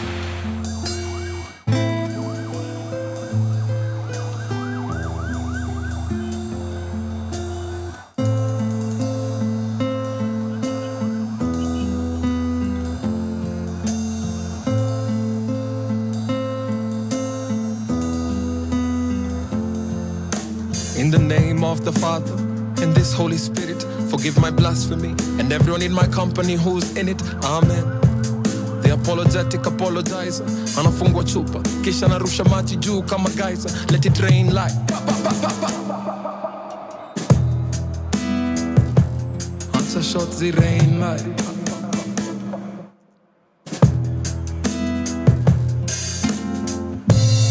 halo kwa kichwa mkia ya devil nime double shots hii glass kwa mkono ni treble. Kwa hivyo bezi ukaribishwa na giza na masoprano fresh wenye kuimba tuanzishe misa. So tena nima name of the Father tukisip Holy Spirit hoping watoto wasiamke juu we become monsters. They shouldn't see this. Amen. The apologetic apologizer anafungua chupa nyingine kisha ni maji kwa hewa kama geyser. Now it rains like pa pa pa pa pa. Answer shots the rain like pa pa pa pa pa. Sunny shots kama robbery. Shots like Nairobi. Shots like above the knee. Shots, shots, shots kama bunduki. Shots kama basketball. Shots like what you say to me. Is there a kind of love that could get bruised and heal itself? What if I look inside for guidance, but my wisdom fails? What if I chased my dream and followed my heart? What if after all this effort I still find myself at the start?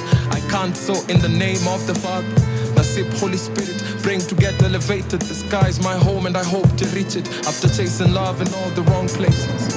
What if all these questions are just facts in a sentence as they rain on me like falling from the skies like bartender bring those shots like let them fall on me like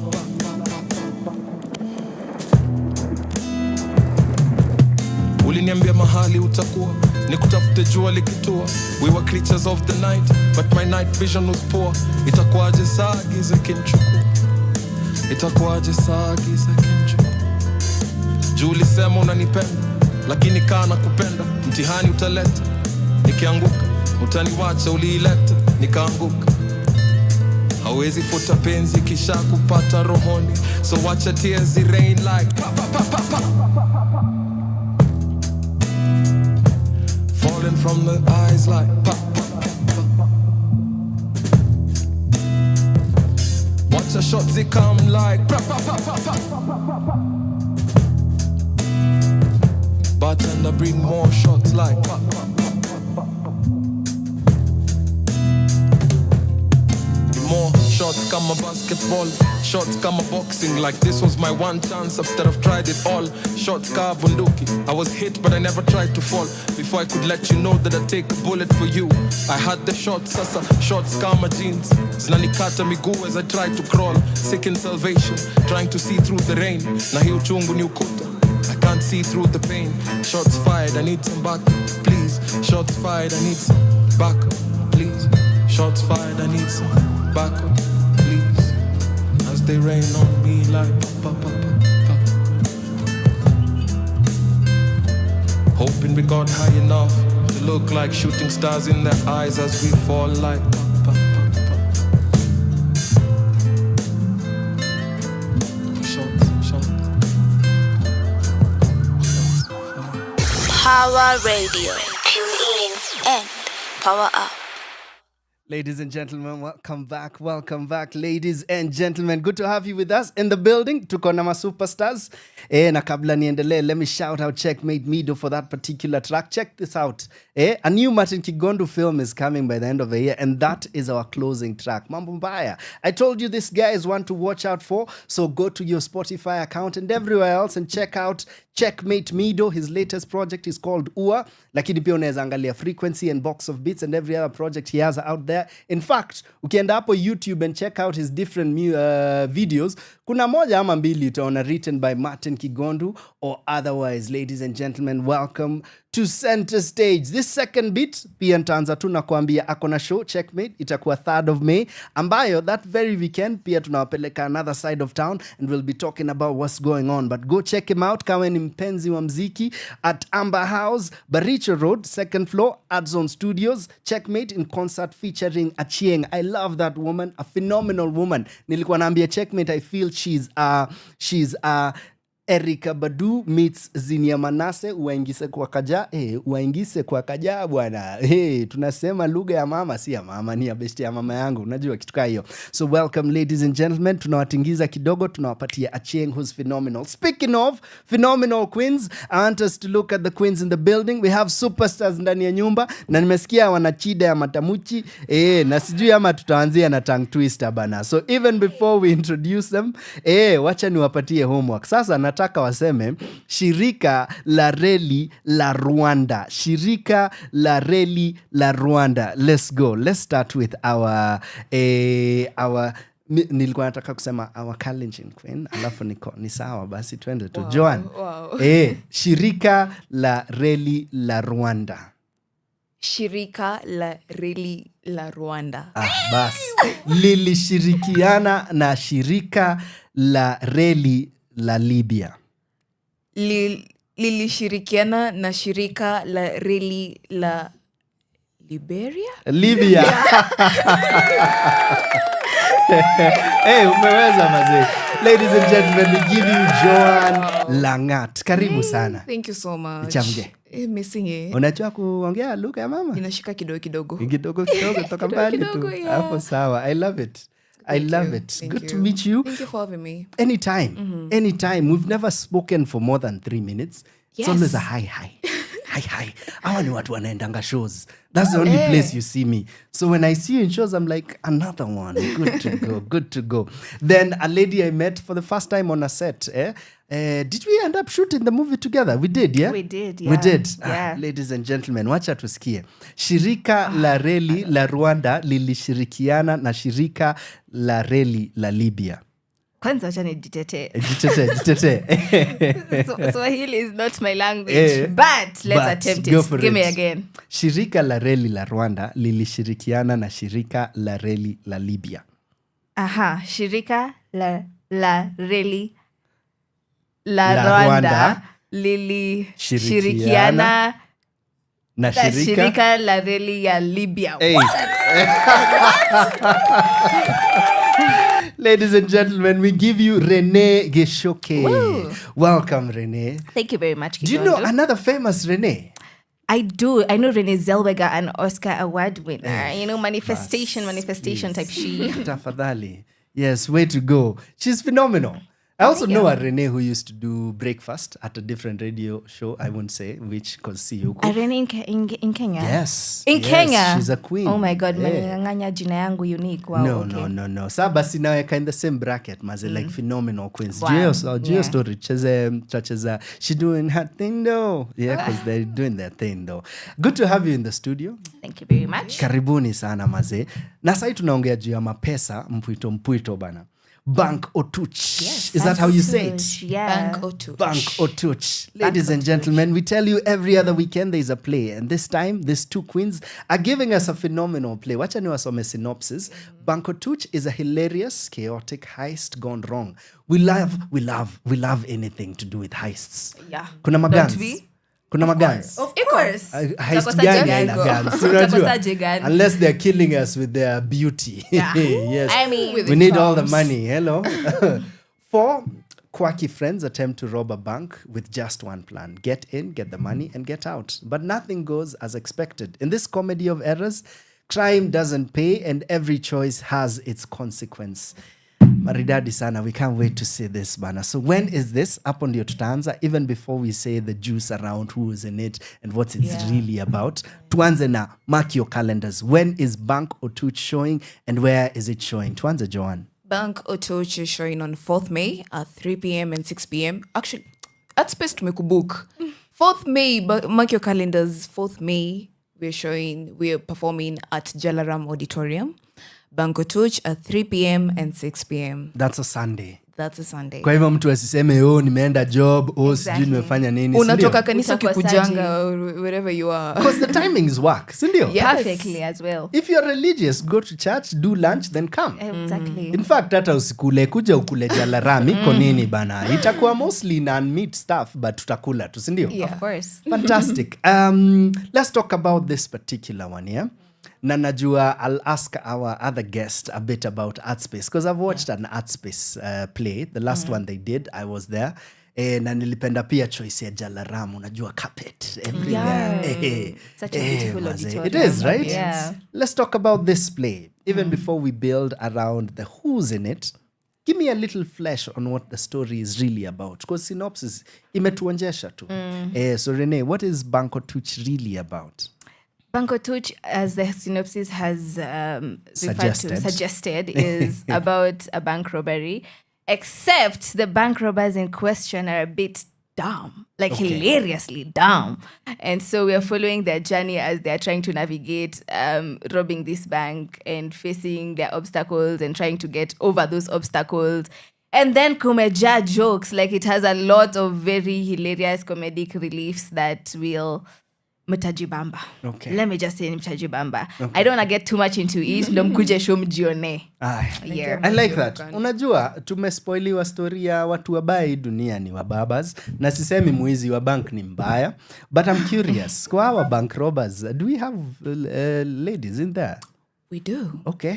We have pretty ladies in there. Let me see. We have a pretty lady. Okay. We have a pretty lady. We have one lady. Okay. And one lady is enough. One, say less. One lady that carries the brains for the heist, let me tell you. Oh, yeah? She has the charms. Okay. Yeah, she is the power force behind these robbers, let me tell you. I like that, bana. Bana, ukitaka kuiba vizuri tafuta mwanamke. This seems to be what is being suggested, right? Okay. So tuko in a bank. There are these guys who have this plan to rob this bank. They're not the smartest. Mostly guys. We know guys. Yeah. But thankfully, there is a chick in there who's bringing the wit, the smarts, this is how we go about it. And a lot of things go wrong. But a bank can't be robbed without people in it, without people in it and money. Yeah, so have we built a story around what's going on in the bank? Are there other characters in there? Definitely. Msijali, atupeani spoilers. Atuwezi peana spoilers, ndo mkuje show. But I feel like the people that are being robbed, the characters that are in the bank are carrying so much of the story. They have a lot of depth within them. I mean, it's not just, there's no character that's the same as the other. And I feel like that's what really elevates that show. Okay. So, yeah, kuna watu na wanakuwa wanaibiwa hapo ndani. Okay. they have very diverse reactions. You'd be surprised. But wako. Naona tu akicheka huko nyuma niko sawa. Sawa basi, it must be hilarious, Joan. Like all the characters they have a purpose and they're unique in every way. So they all build up to that play. Okay. Exactly. I like that. So technically, what we are saying is probably, it feels more of an ensemble performance. Unajua? Like, it's not focused on 2-3 characters, 4 in this case. It's focused on the whole group performance and its diversity and its beauty in there. So let's talk about ensemble performances, yeah? Think about your favorite comedies. The ones that come to mind. Na inaweza kwa Vitimbi, na inaweza kwa Big Bang Theory, yeah? So if you were to say, this is my favorite grouping in a performance, who would you sort of attach this particular one to? Useme, unakumbuka hii movie, I loved how these guys played together. This is a kind of vibe I would say we have. And it could be selfish. Inaweza kuwa ni wewe tu, nikiuliza another actor atakuwa, ai hapana, sisi ni friends. Lakini wewe uko hapana, sisi ni akina mama kaya, unajua. So is there a show that comes to mind? It could be a film, it could be a play. Joan. Anyone that comes in mind? I'm not gonna lie. There's one character, and I've said it a lot of times. There's one character in this play that symbolizes. It's actually an animation. Okay. I don't know if you've watched Penguins of Madagascar. Hey. King Julian. Yes. There's one character who's very unhinged. Okay. He's just King Julian throughout. It's just fun. Okay, I like that. That's a really cool reference because visually we know who, but also in terms of personality and energy-wise, and also wits. Yake ziko somewhere huku chini, but he's also very outrageous with his choices. I like that. I like that. Yours, Renee? I would say, specifically for the character that I'm playing, it gives me a hard Harley Quinn vibe, and I feel like that's where I've gotten a lot of my inspiration from. Okay. So think Harley Quinn, think what you're gonna see on stage from me. Okay. Yeah. Hey, tumeanza kuingia watu wa Batman. Hello. That's the energy we are going. I like this. And this feel like very different tones in terms of comedic choices. So I'm here for it. Na nimependa mmeniambia diverse energies, diverse choices. Very. I like it. Let's talk about... As the synopsis had suggested, sorry for cutting you off, good. It's organized chaos. Yeah. So there's a lot that is going on, and it all builds together in such a beautiful way. Yeah. Okay. That's why I would say it's organized chaos. Organized chaos, a collage, technically. I love it. Let's talk about the other actors in it before we close this first link with the roles that you're playing. Okay. So tell me, in this case, what I mean by characters is, who else is in the play? Like, mmejaza ma superstars kwa list yenu. Niliona art space, then kila poster, kila mtu ana poster yake. Niko, okay, sawa. Meet the cast. Yes. The cast. So who's in the cast? The cast. So, many of you know him as a Manny from Citizens TV Neema. His name is Randu, Collins Randu. He's a part of our cast. We also have some... What's his name? Well, he did win the Breakthrough Performer. Breakthrough Performer. Last year at the National Kenya Theatre Awards. Yeah. Samo Uma. Yes, that's his name. Samo Uma, superstar. Yeah. Yeah. Mm-hmm.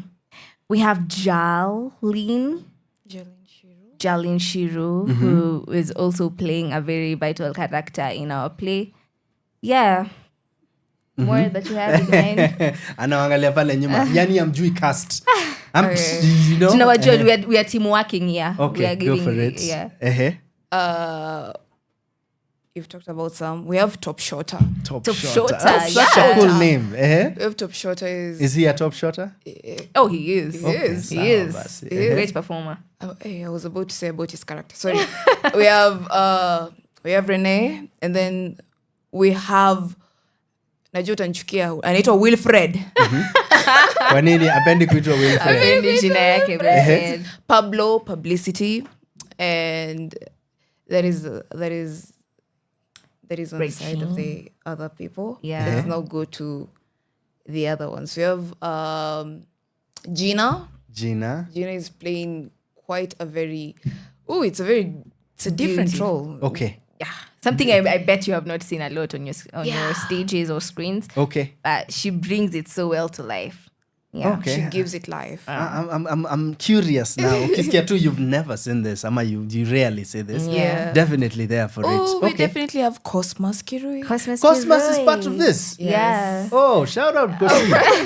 Good for Kosi. Kosi is hilarious. He is. Oh, Yeah. Lord, he is. Nimependa nyi wote mko yes. Yeah, Bet. he very much is. Kosi is Very hilarious. much is. Okay, now I'm coming. Sikuwa sisi ati sikuwa nikam.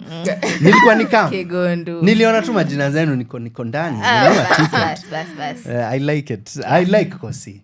I like Kosi. Who Okay. doesn't? Sindio? Yeah. He probably might be the most likable character there. Okay, then finally, who are you guys playing? Joan, una play nani? Oh, I said the character name? Please, yes.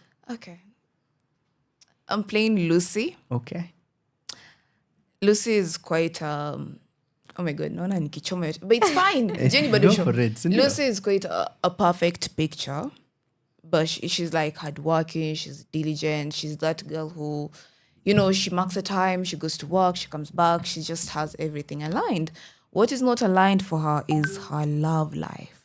Oh. Waliku typecast? No, I'm kidding.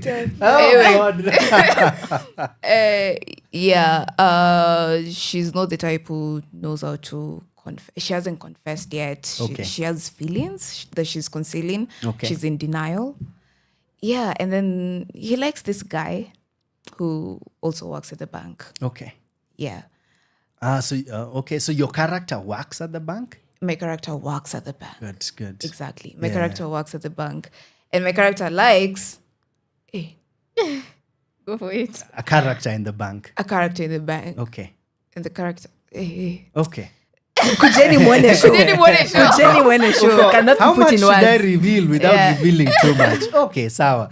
You play this chick who works in the bank, and she has feelings for another guy in the bank. Sawa. I like it. She is so devoted to she loves this bank. She loves the job as much as the owner of the bank does. And when the whole fiasco comes in, for like the robbery and stuff like that, that's where her hell break loose. Yeah, we see layers of her. Exactly. Okay, yourself, Renee, who are you playing? Ooh, my character deserves a shout. What? That character is drum rolls. Acha mpigie makofi.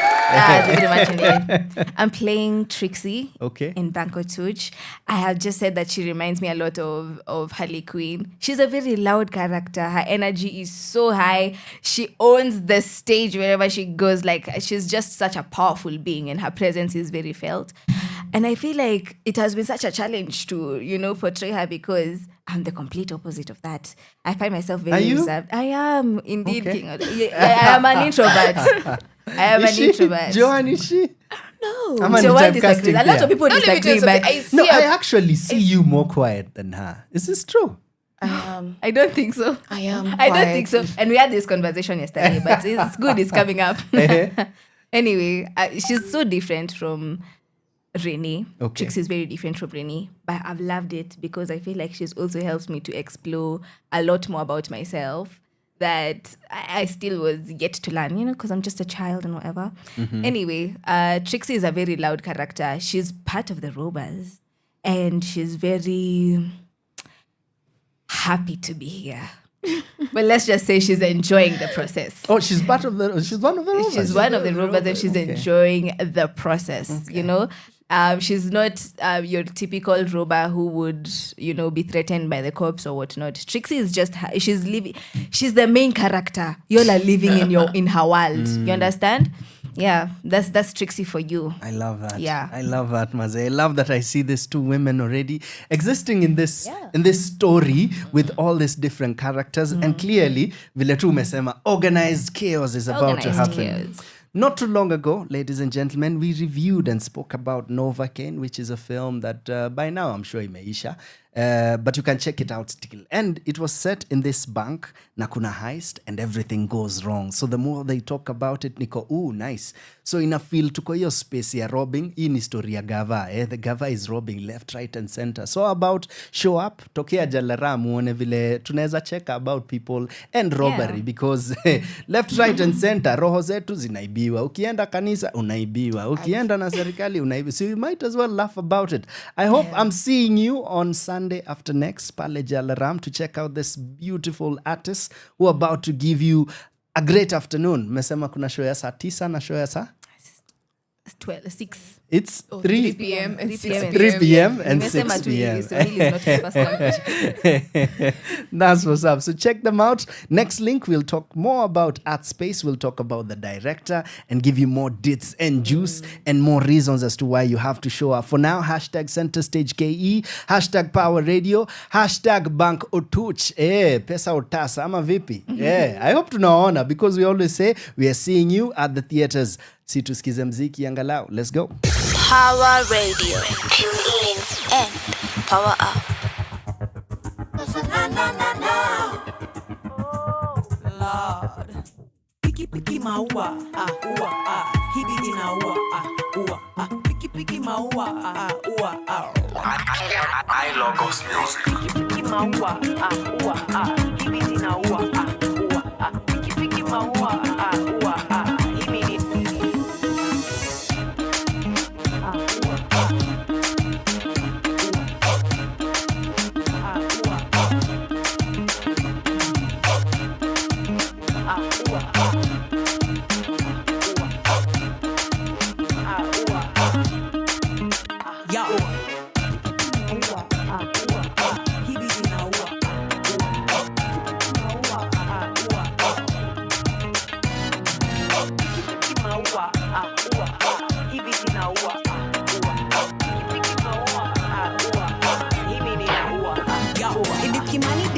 One day she would grow to be a known worldwide presenter.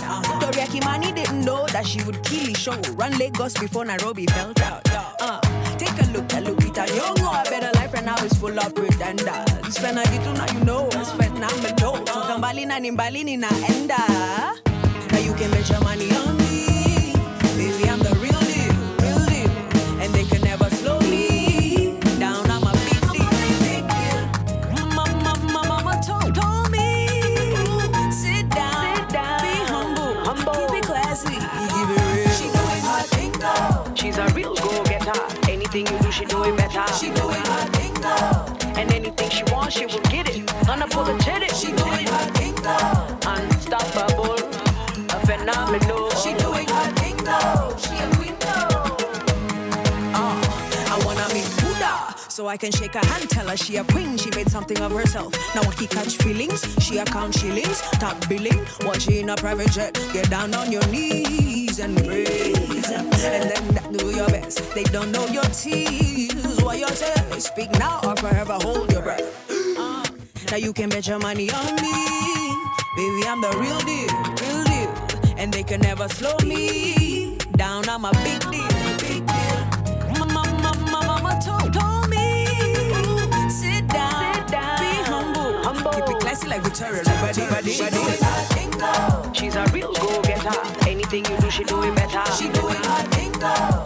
And anything she wants, she will get it. Unapologetic. She doing her thing though. Unstoppable, a phenomenal. She doing her thing though. She a queen though. She a queen though.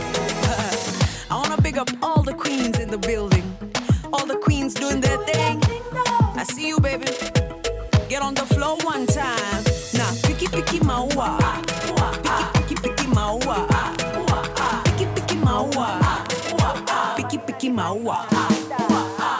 Now you can bet your money on me. Baby, I'm the real deal. And they can never slow me down. I'm a big deal. Mama told me. Sit down. Keep it classy, give it real. She doing her thing though. She's a real go-getter. Anything you do, she do it better. She doing her thing though. And anything she wants, she will get it. Unapologetic. She doing her thing though. She's a real go-getter.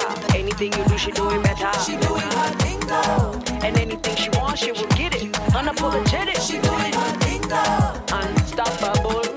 A phenomenal. She doing her thing though. She a queen though. She a queen though. I love house music.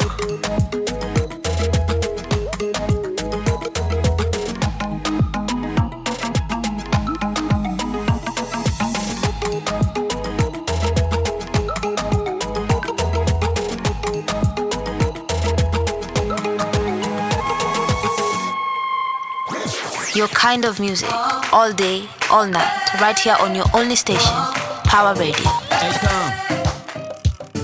P-I-I-C-I-L. Hey. Wanya boro, wanya boro, wanya boro. Wanya boro, wanya boro, wanya boro. Wanya boro, wanya boro, wanya boro. Bade donga. Jau Kenya, ja pesa mawange lando. Wado nyango ko hanga ita mande kome. Nairobi kawa teko. Hey, what a peck, what a hang up for the peck. What a peck, what a hang up for the peck. One can go on your leg of it must go $1. Bango choose. Pesa tangoya. Nyotan Paris, I walk London, kanyo be akalo Berlin, kanyo. Pa ang ni penja mo. Hey, inalando pile pile bendu inja. Inalando pile pile bendu inja. Nango, bango tuch, jawada bango tuch. Bango tuch, wonya boro bango tuch. Inalando pile pile bendu inja. Inalando pile pile bendu inja. Nango, bango tuch, jawada bango tuch. Bango tuch, wonya lego bango tuch.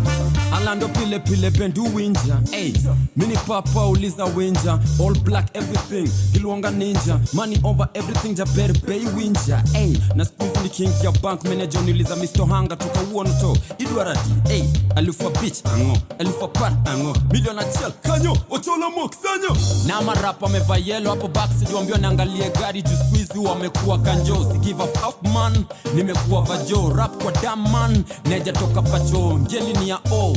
Octopizo Obama na pia sijasau Lumumba pato no wonder squeeze nikipanda stage na taga favorite rap hapo na mkono kwa kichwa na nawika mayo Inalando pile pile bendu inja. Inalando pile pile bendu inja. Nango bango tuch jawada bango tuch. Bango tuch wonya boro bango tuch. Inalando pile pile bendu inja. Inalando pile pile bendu inja. Nango bango tuch jawada bango tuch. Bango tuch wonya lego bango tuch. Theo tenga no tenga ni bendo nyuol gipenjo no tengo kalo yano dwa na chama lot. Don't you ever let go what you worked for. E giri kata guoko sin. Jomoko no ukota, jomoko ni tomboya, jomoko na chimoneko karakora werna. Anadwaro mana pesa bange to airport kalal to Tokyo, Bangkok to Thailand, wari wegi Switzerland. Nyakwaro gilo ka pesa alego nyango makanyo luo dola bango tuch. Nyakwaro biero bango tuch. Nango, nyathio tenga no tenga ni bendo nyuol gipenjo no tengo kalo yano dwa na chama lot. Don't you ever let go what you worked for. E giri kata guoko sin. Ai. Inalando pile pile bendu inja. Inalando pile pile bendu inja. Nango, bango tuch, jawada bango tuch. Bango tuch, wonya boro bango tuch. Inalando pile pile bendu inja. Inalando pile pile bendu inja. Nango, bango tuch, jawada bango tuch. Bango tuch, wonya lego bango tuch. I'ma throw West Coast up, cause I feel like Tupac.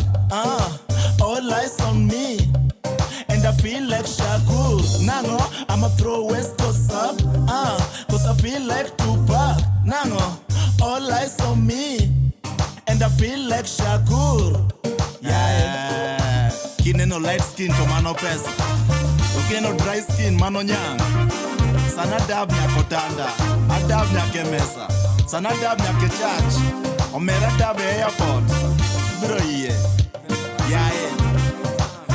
Nyakwar nyawawa, MC Tall, Lulu light skin.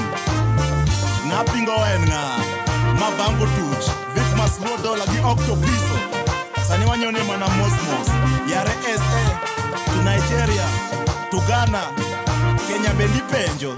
Bro iye, wodi nya lego ex wodi nya boro. Wabek, pod wabek. Power Radio. Tune in and Power Up. Yes, ladies and gentlemen, welcome back. We're talking about Bank Otuch, all courtesy of Art Space. Nginelando pile pile beno winja. Do you hear me, bwana? I've just learned that right now, maze. Kaunaelewa, if you know, you know, maze. I'm asking. I keep telling you this, and I'll keep telling you this again and again and again. Kenya is out here ripe with the culture. A lot is going on theater, on cinema, in the music. Performing arts are thriving. And not only because we're out here saying the government shouldn't be going the way it's going, they shouldn't be doing what they're doing. Na tunazusha hapa na pale. Last year we had the Anguka Nayo moment. So much to do with how we felt inside, but very little to do with the lyric. So yes, art is here for us to express ourselves. But even in terms of joy and in need of laughter, we also have the arts, ladies and gentlemen. And that is why we glorify the arts. This is the altar on which every other Thursday we come and say, honor and honor to every artist out here doing their thing. So ladies and gentlemen, on the 4th of May, which is a Sunday, 3 p.m. and 6 p.m. at Jalaram Auditorium. This is Ring Road, Parklands. Go check out Artspace 254, and I'll check out on IG Artspace 254, written by Emmanuel Chindia. I love that guy. That's a really cool brother. Huyo ni mse mwingine Rosafi najua in the industry. I like the young man, and we also have Ken Aswani who's directed it. Get your tickets on Tico Hub and also anywhere mahali cast watatuambia, but mshajua Joan na ametuambia chamge habari ya mahali muko, ametuambia hapo tu salama mahali yako. And right now we want to go to the other side of Kenya. Yeye ndio amenifunza what I've just said. Ladies and gentlemen, we give you the one and the only. Nataka kusoma jina yako vizuri, yeah? I love your third name. Nya, how do you say it? Nyaseme. Nyaseme. What is the meaning of Nyaseme? Nyaseme is a lady from Semeland. Semeland. So you are Nyarsieme. Nyaseme. Yeah, yes. Okay. Seme is where your mom is from? Both parents? My dad. Your dad? Yes. Hey, ladies and gentlemen, we have a queen all the way from Seme. I have no idea where that is. That is in Kisumu. It's in Kisumu, eh? Yes. Nyaseme. Ladies and gentlemen, we give you, representing the production team of Art Space, the one and only Masi Nyaseme. Karibu sana bwana. Asante. Shirika la reli la Rwanda lilishirikiana na shirika la reli la Libya. We? Sema kimeumana. Shirika la reli la Rwanda lilishirikiana na shirika la reli la Libya. Haiko ya shina. We could go for it, man. We could go for it. She sells seashells, no? Okay. Abana. Don't go there. Oh, good. Good to have you with us. How are you? I'm good. Uko mzima? Kabisa. Rehearsal so far unazionaje? From the observer point of view, are we ready for the 4th of May? Very ready. Very ready. Very ready. I'm super proud of my cast. That's what's up. Okay, let's talk about, now that you mention it, the cast. How did you guys end up casting the ones who are in the play? Was it we have a team, then think of the play, then think of a director, then go to the casting? Ama, did you always have the script or the idea first, alafu mkasema sasa wacha to get director? Ama mmekuwa mkiongea na Aswani for the longest? How was that process between the idea of the script and the casting? Okay. Speaking to Aswani, Aswani was our previous director in our previous show, Ties That Bind. Yeah, but about us holding a show, the first thing that we do is finding a suitable script, and then finding the director to work on that script. He tells us the duration that he can take to give us a show, and then we find the venue for the particular show. We hold the auditions and start rehearsals. Oh, fantastic. Were these cast members auditioned? Yes. Hey, ata Renee, unajua Renee ni superstar bana. Everyone was auditioned. Lakini vile ni mhumble. Sindio? You know, okay. Girls is dealing with a superstar. Yeah, she can't help it. I can't help it. Okay, so that's normally the process. Yes. And it wasn't different in this case. No, it wasn't. Fantastic. So why Aswani again? Well, we worked with him last time and we appreciated his work. Okay. Yeah. Plus, okay. Na hapa ndio part ya kusifia director. You know, director mtajika. I appreciate his approach to directing. He is a quite flexible director, trust me.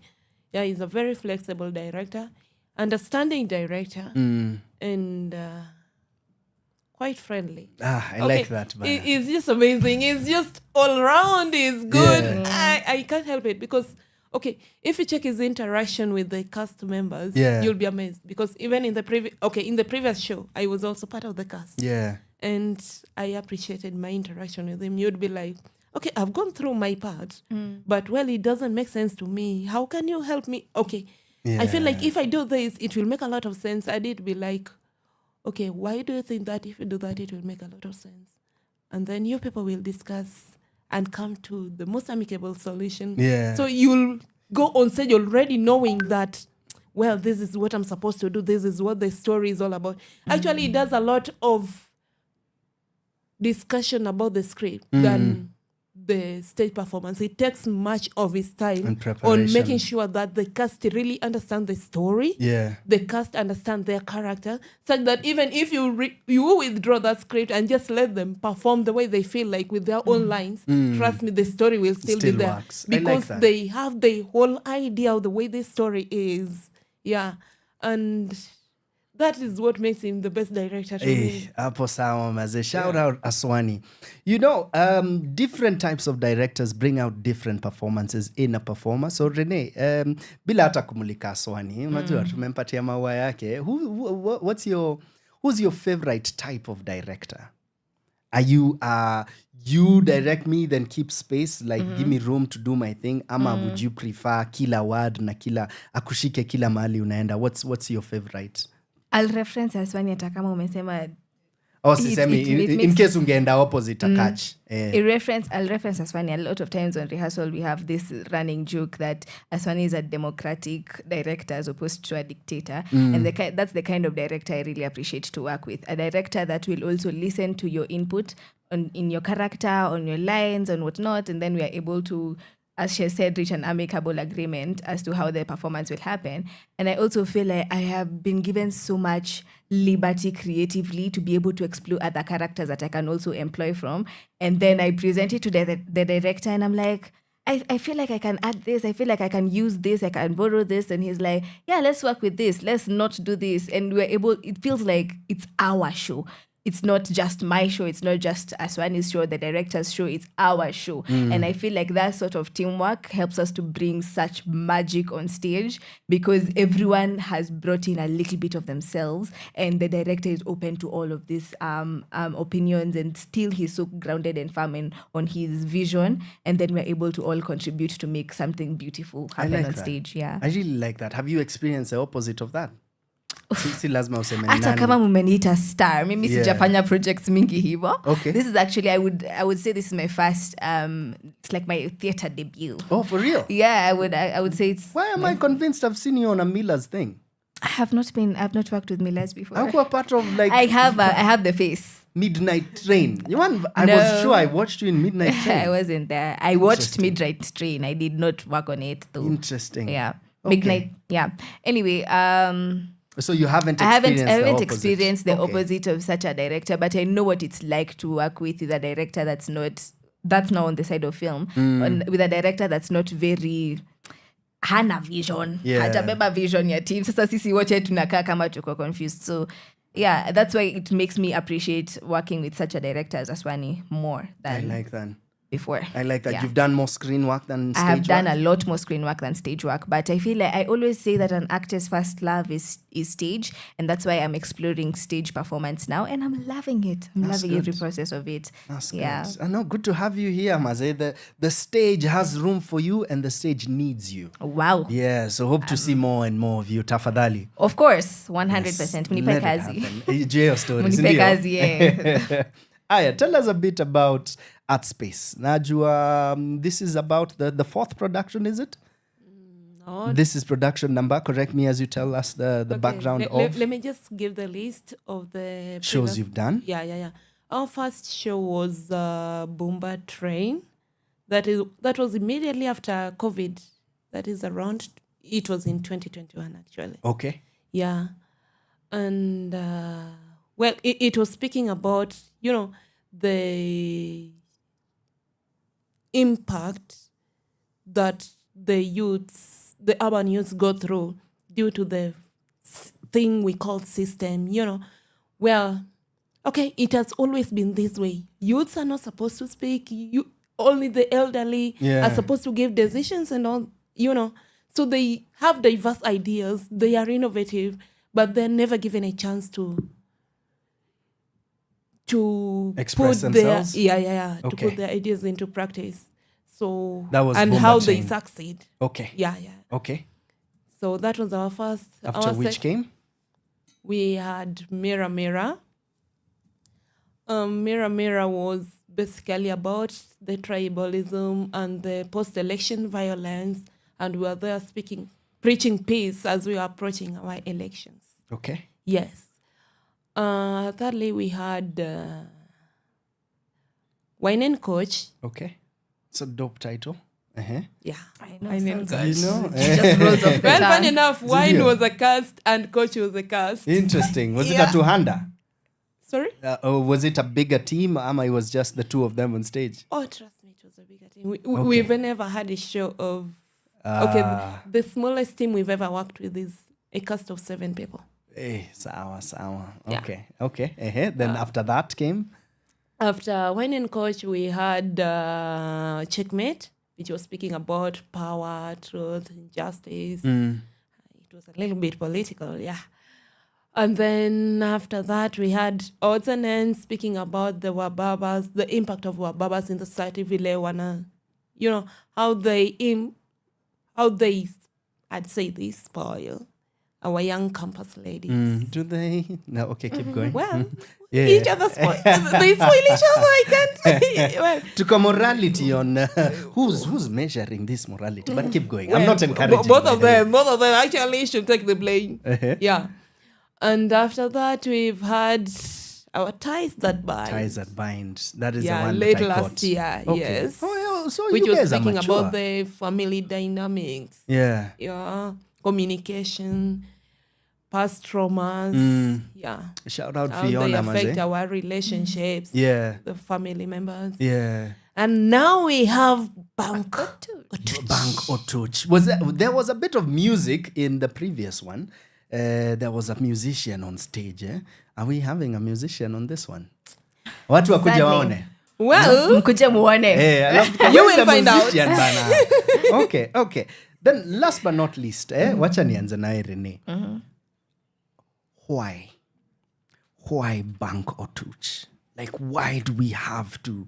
And mi niko hapa just, number one, mi nitasema just because it's our own and it's good stuff. Let's go for this.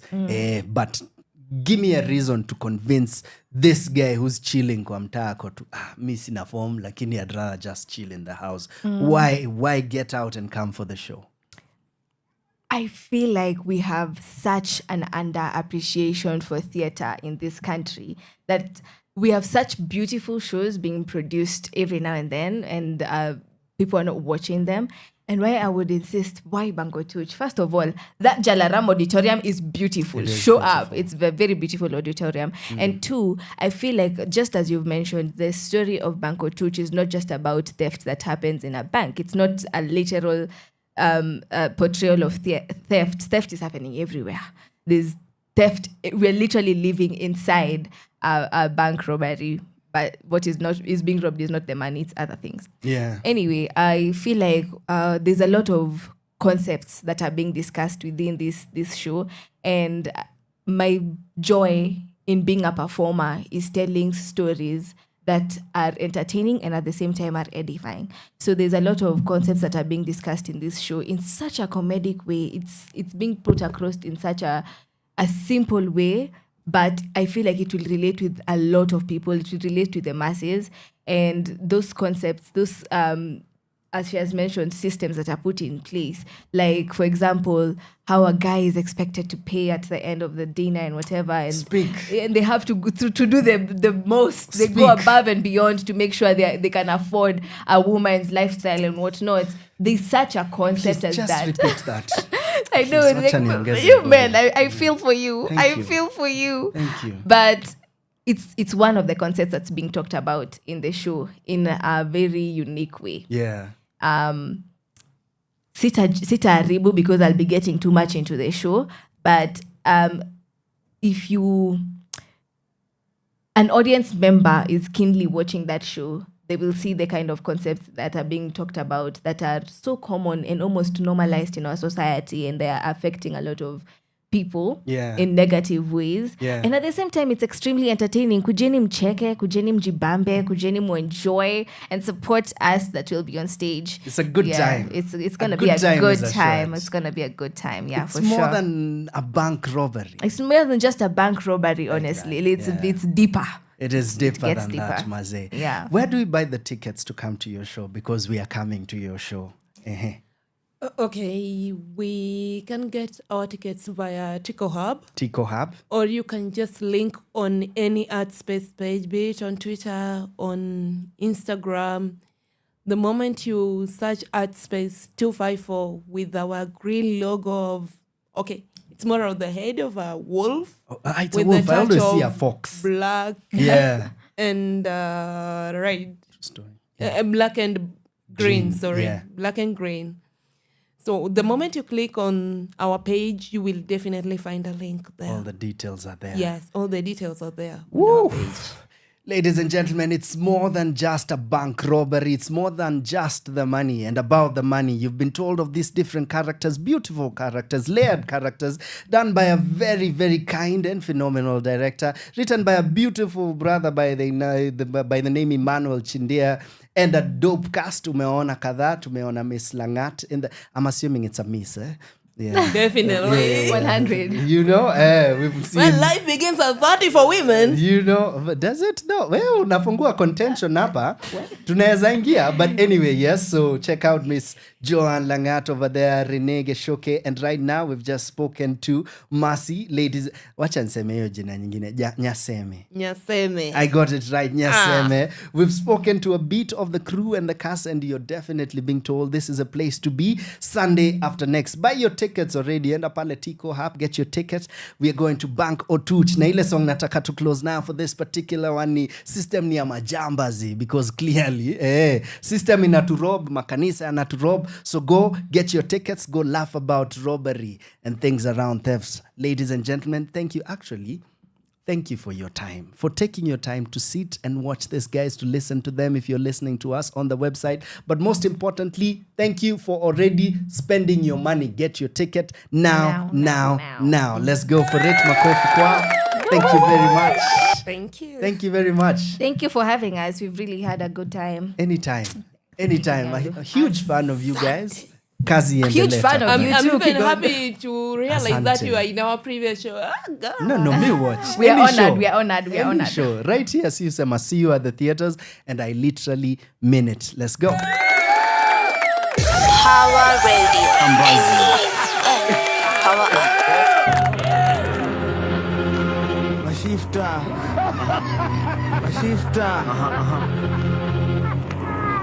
Hivi ndivyo si ufanya. Hivi ndivyo si ufanya. Twende kazi. Na ileta kwa mtaa yenu kama bunduki, tena ileta kama chuki.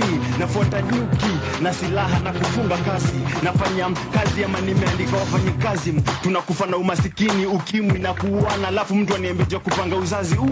Informa ambia paparazi Simon siku hizi anavaa buibui mrembo mwenye alimpea mtoto azui. Man, maintain total system ni ya majambazi. Toka kila mtu apende it wasn't me. FM zingine hazifiki ushago, uliza KBC. Wasomi homie wanataka vasectomy homie sio economy.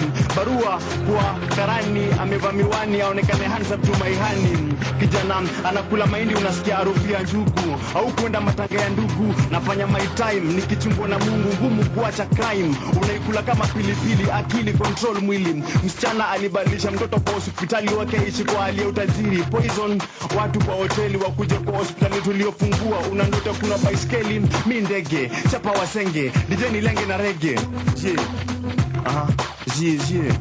Wa. This is the system ya majambasi, majambasi, majambasi, maloya majambasi, na si vijana wa ghetto majambasi, askari wazazi. Hii system ya majambasi, majambasi, majambasi, maloya majambasi, na si vijana wa ghetto majambasi, askari wazazi. Kuna vita nje, ndio maana blood pressure inapanda, bodyguards wanarandaranda, bosses wanapimwa na silaha kwa varanda. Hauwezi shiba vizuri na watoto kwa nyumba, wezi iba vizuri, police wako nyuma, we ni mali ya umma. Uongo na mkono moja kwa Bible, kwea na mitambo ya chuma kwa parliament na nyumba za kuombewa. Unatolewa ushuru na pisto kwa mdomo kwa jina la Kristo. Hewa imejaa diesel, watu wanatamani kupumua kama magari na mandege. Protein na vitamin kwa matembe za kulevya, dhuru afya ndo pesa zitengenezwe. Technology, shortcut za kifo, system 8-4 iko 0. Miguu zinapanuliwa kwa giza, tuliharibiwa vichwa na pombe, katuko bado kwa mimba. Generation ilipita kwa kondom zimetoboka juu ya kutotosheka. Tulizaliwa kwa ma-incubator, vita ni juu ya tamaa, mbio juu ya saa. Mini stars, badilisha magari kwa uoga wa kufatwa. Andika will leo in case kesho utamadwa. Patwa na bibi ya reverend, nyongwa na sacrament. Pesa chafu kwa minister, father na padre. Sumu kwa kinywaji, au trust hata maji. Family pia ni wauaji. Tangu pesa pombe na shuku macho zinaniangalia, shuku mikono zinanisalimia, gari zinaongeza mbio zikikukaribia. Nairobi mji wa wezi na malaya wanalia machozi ya Diamond kwa lodging. Flying squad wanahoji, umetoa wapi gari na ufanyi kazi? We ni jambazi.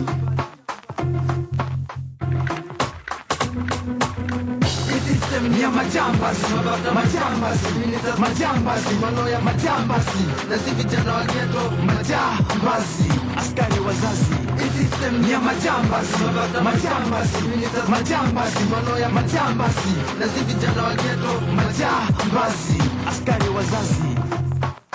Mabroka, mahoka, mabroka, wase wa barabara, dandara, fanya kweli.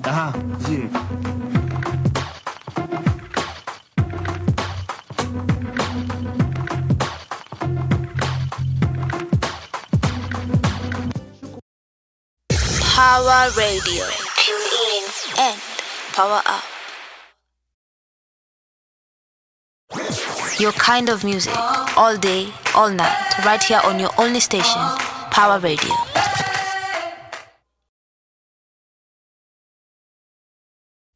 Power Radio. Tune in and power up.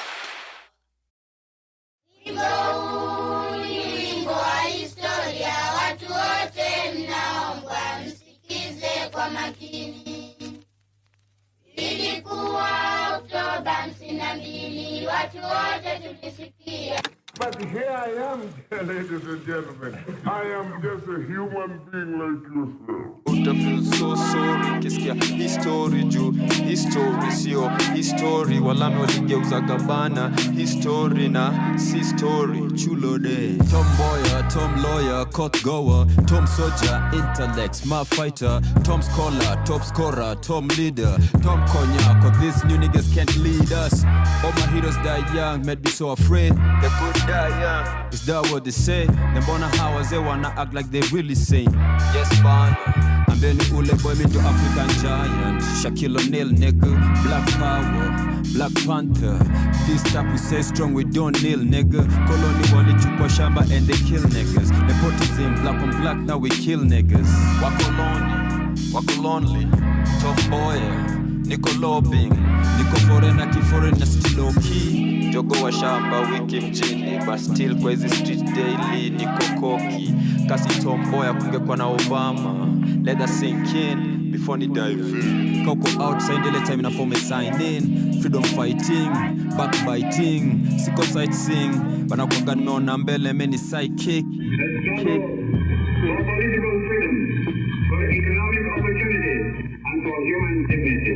This is my message to you. And I and millions of other people join you today in solidarity for the success of the struggle in which we are all involved. Timothy redem sita surrender skiza agenda rasa kwa jela akageziwa na maboy wake wa area no wonder nilichoraga wale mamlaina meda za cheddars finya mawaida finger complainer till date mi nakimbiza kalenda RIP Kenoko Seti Kivela Best MP forever pale Kibera Freedom fighter Winnie Mandela Cheza na agenda Wangari Mathani Wangari na Daina Wangara lidai Soseti Kimedas We Apollo hanga Don 63 Kauchio Nyango hanga Bon 203 Bana Bano Nyango hanga Gone Saini Bana Mi Bizo De Babylon Na Choma Babylon Na hata nikisota Siombi Babylon Mwalimu mina tambua Julius Nyerere Milton Obote Cheki gown Rada Safi Makerere Chore ya mamwere We How you gon' win when you ain't right within? How you gon' win when you don't fight regime? Minister of Justice hakuwahi pata haki. Haki iwe ngao na mlinzi hondo nani? Haki iwe ngao ya waizi waikwe ndani.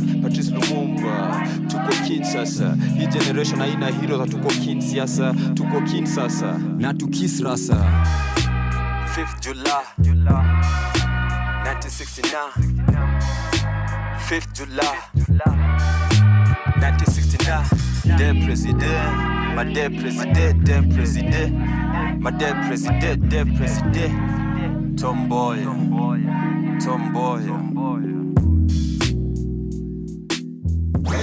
Your kind of music, all day, all night, right here on your only station, Power Radio.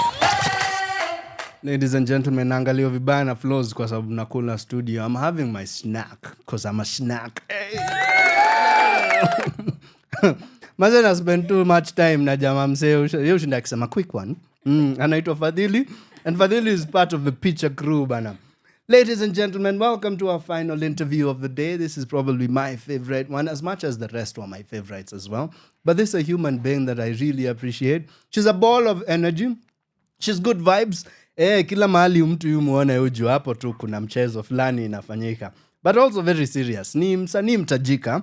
Ladies and gentlemen, representing Prevail Presents and the team that is doing Picture, which has been written by the one and only Mohamed Komeja, whom we've had in studio. Fadhili as well, we've had in studio. Martin Kigondu happens to be the director, who's also been in studio, seated on a particular set in studio, is always honored to talk about plays, and particularly this one that is coming up, Mchezo, Tamthilia, a play that is showing at the National Theatre called Picture, P-I-C-H-A, hashtag Prevail Presents, hashtag Picture by Prevail Presents, hashtag Kigondu is on. Hey!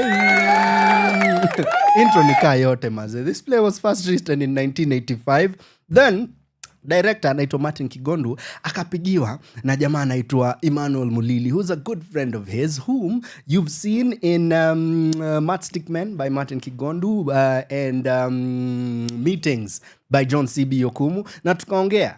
Then before we know it, we had to do the play. We had to do it because Prevail Presents was on a break. But a little bad akatueleza kumbe ata Martin Kigondu and Prevail was suggested by the guest who's in studio. So I'm honored to have this particular one over here. Ladies and gentlemen, we give you the queen herself, Polyann Njeri. Let's go. Oh my God, the queen. Yeah, queen. Simi naweza kuita queen. You're a queen. A queen. Oh my God, guys, you shall see me. I'm blushing already. Unaona mimi nakula nikimwangalia tu niko yes, go on queen. Snack. Yeah. Umejita snack. Hey, snack and snack. Better believe this, man. Oh my Lord. How are you doing? I'm very fine. I'm amazing. First of all, it's a sunny day. So, mimi nafurahia. Good to have you here. Thank you for having me. Picha inakupelekaje? Picha inanipeleka vizuri jamani. Menitoa mbali kwa kuwa Kiswahili mzungukuti, lakini mimi mwenyewe nimepambana na Kiswahili, natembea na kamusi niendako. Lakini it's all good, it's coming well. I'm loving Picture. Anyone who has not watched Picture, hiyo ni madharau sasa. Wanna try kudu nini ka uja watch Picture? Imagine. What are you doing? Let's give them context.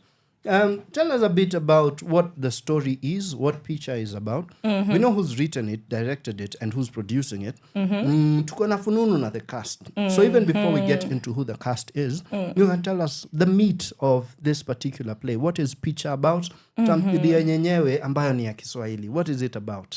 Without giving spoilers, unataka niseme kila kitu hadharani. First things first, the best part I love about Picture, it's not a fairy tale. The stories that we're used to in a mwanzo, and then there's a happy ever after or a sad ever after. It's a story that happens in normal days, normal life.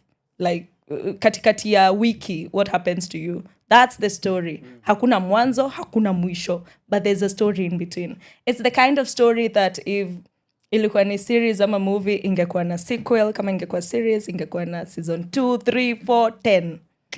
Yeah. So Picture is about, it's a family drama. It's about this chaotic family, this chaotic man, who, by the way, anagonga mtu kugonga. Yeah. And the main actor, her name is Kanini. She faces domestic violence, and at the same time, I feel she's hypocritic kwa sababu kuna vitu amefanya before, and she has kept secrets that have come to blow up in her face. And the secret that she kept was her husband raped her cousin. When the cousin was living in her house. Yeah. And then years later, Kanini's daughter. Yeah, because we also don't want to give too much. But years later, vitu sasa zina blow up. Yeah. And that is Picture. That is Picture. I love that you've given the first, at least, because that's what you want to do with a good movie. You want to hook us in. You want to tell us the things that happen. Unajua, the basics. This is what is going on. This is what is going on. Then you open for us to now let it explode. I love that you've done that. Sasa tunajua Kanini. Kanini amechezwa na nani? Kanini amechezwa na Lucy Wache. Let me tell you people, the Kiswahili. Oh my God. She's from Taita Taveta. So mi mwenyewe sometimes najipata, na what show? She's good. Lucy Wache is good. Yeah. No, she's really good, mazi. Ule alifanya casting yao yo show, aongezwe mshahara. I know, right? Yeah. Aongezwe mshahara maze. Okay, then we've spoken about Kanini and what happens, the trauma, the thing that befalls her in the present, but also secrets from the past, yeah? So where do you fit in? Who do you play, and what's your character about in Kanini's story? Well, I play the character Betty. Betty is Kanini's younger sister, so I know these things. I know it has happened, but... you know, the young sisters, how they are at Oshago, just acting oblivious, don't know what's happening. And then niko hapo na nyemelea nyama ya wenyewe. Yeah. Ni typecasting. Typecasting. Yeah. But I really love the character. Okay. See typecasting, that is not me in normal life. Yeah, that is in real life. But unajua nyama ya mtu mwingine inakuanga tamu ikiwa kwa plate ingine. It's true. Kama iko kwa plate yako, si tamu. Yeah. Once imekuja kwa plate yako, mwingine ataitamani. Unataka ingine. Okay. What's your favorite thing about the character that you play? But also, two, what is it about your character that you really dislike? Oh, okay. I love that she's very witty. I love that she's very witty. Akona some... I don't know. I don't want to say she's like me, but and I like kufanana na mimi kwa umbali. Yeah. So sometimes akona jokes, stupid jokes that I don't know how to explain it. You don't know it's a joke. You're just being you. You're just being stupid. But what I hate most about her ni mbona unanyemelea watu wengine? Why are you not your sister's keeper? I mean, I'm ashamed of myself. Of Betty, not me. Of Betty. Nico, are we revealing something? Is this exclusive news? Okay. Oh my God. Oh my. Huyo ni nani? As Betty. Okay. So you can have the two. And this is weird that a lot of people actually think as a performer, you have to love everything about your character. You know, your job is to play them, not to even judge them. Yeah. Okay. So you've told us about the lead and then where you play in her life. So who else is in this particular play in terms of casting? Oh, we have Susan Karani. Susan Karani plays Mwana Kwetu, Kanini's daughter. We also have Michael Dunda. He plays Mkwaju Mrefu, that is Kanini's husband. And we have Suki Wanza. She's a lecturer and she plays Mwanambali. Umesikia majina yenyewe ni majina ya Kiswahili yale. Yeah, I think mine and Junior ndio kama tulitupililiwa mbali. I should talk to the writer. By the way, why Junior and why Betty? Yeah. Good question. No. Hatuna mwana Betty. Mwana Junior. Ama mwana mdogo. Sindio? Oh, good. Well, I like that you've told us what the play is about. And we're looking at themes around trauma, themes around gender-based violence, themes around injustices happening within homes and secrecy and family dramas. And we've also spoken about the cast. So the next thing we're about to talk about is the when and the where. Wacha tuanze na hiyo ndio hata mtu anze kuangalia. Tunapata hizi tikiti wapi and when is this play showing? The play is showing it's a rerun first of all. So it's showing on 1st May. That is coming Thursday. And it will be on Labor Day at the Kenyan National Theatre, Ukumbi Mdogo. Yes, everyone is welcome. Tafadhali kujeni. Tikiti ni 1,500. That is even it's lower than the minimum. Kuna time last year walifanya range ya tickets. Sindio? Yeah. Na iko chini. Yeah. Hai. Jamani, simkuje tu show. Tafadhali bana. You know, it's a good time. It's promised to be a good time. Like you had Labor Day, which is you're probably off. Yeah. Nani saa tisa? See, probably. Yeah, you're definitely off. Definitely off. Yeah. Afternoon. And it will be a sunny day. Sindio? Mm-hmm. Yes, it will be a sunny day. It will be a sunny day. Yes, it will be a sunny day. So get your tickets now. And the Prevail Presents. Check out everything they're putting out. Tutakwambia ndio hii till number 8670-10 ama pia tutakwambia enda pale Sana Post and you get your tickets right there. Ladies and gentlemen, that's our first beat. We'll be back for the second beat of the interview and we'll talk more around this particular play, around what is going on in the contemporary circles, not only in performances, but also what's going on stages that is being reflected in our lives and vice versa. Remember where we are. We are at Power Radio, #Power Radio, #Center Stage KE, Kigondu is on. Kila mahali unaweza tutafuta. IG ni nani? IG ni @Power Radio, PAWA Radio. On Twitter is the same. On Facebook is the same. Ama pia pale IG unaweza pata @Center Stage KE _ mi mwenyewe kama kawaida. Kigondu is on. KIGONDU for now. Situjibambe na mziki. Let's go. Power Radio. Tune in and power up.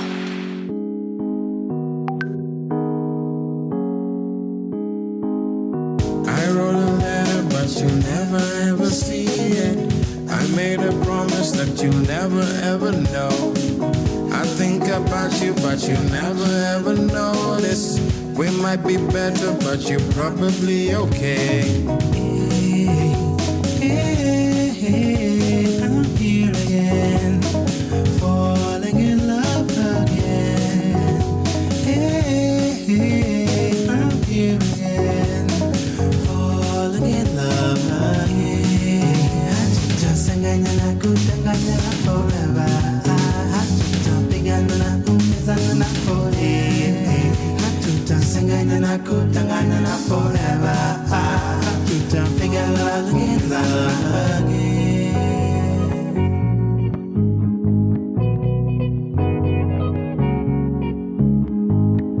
I drew this for you, but you'll never ever see it. I made a promise it would never ever show. I wrote this song, but you'll never ever hear it. We could be better, but you're probably okay. I'm here again, falling in love again. I'm here again, falling in love again. Hatutasanganya na kutanganya na forever. Hatutapigana na kuumizana na forever. Hatutasanganya na kutanganya na forever. Hatutapigana na kuumizana again.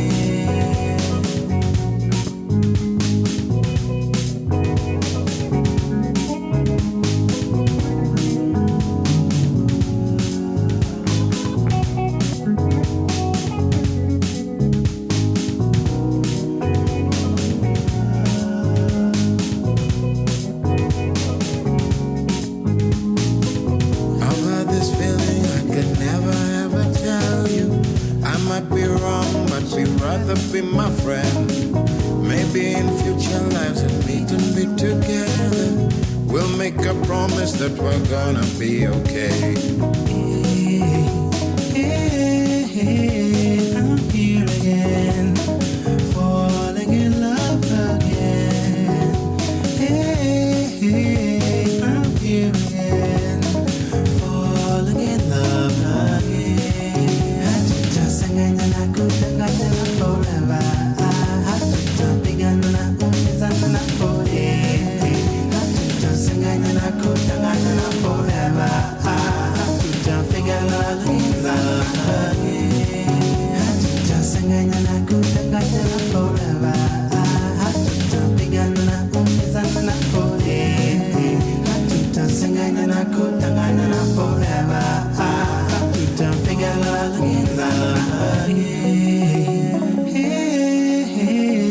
I'm here again, falling in love again. I'm here again, falling in love again. Hatutapigana na kudanganyana forever. Hatutapigana na kuumizana na forever. Hatutapigana na kudanganyana forever. Hatutapigana na kuumizana again. Your kind of music, all day, all night, right here on your only station, Power Radio.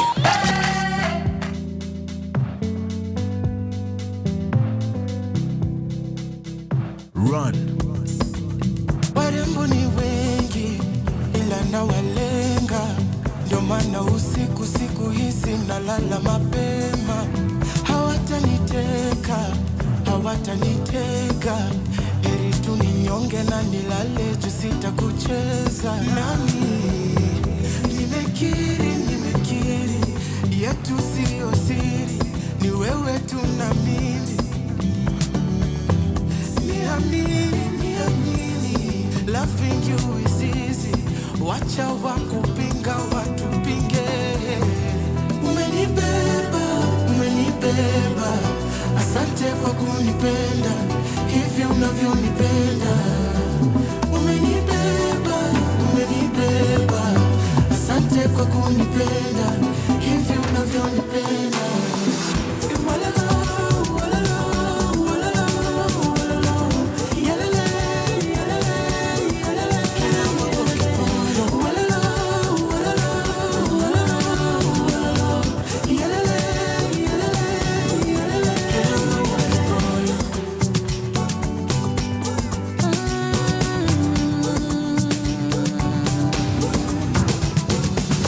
Warembo ni wengi ila unalenga kupenda kutenda, sio tu kusema. Nashangaa si kawaida. Won't be quick to give my love if you won't either. Fever umedeliver, safari ya mapenzi haina kufika. Nimekiri, loving you is easy. Wacha wakupinga watupinge. Umenibeba, asante kwa kunipenda hivi unavyonipenda. Umenibeba, asante kwa kunipenda hivi unavyonipenda.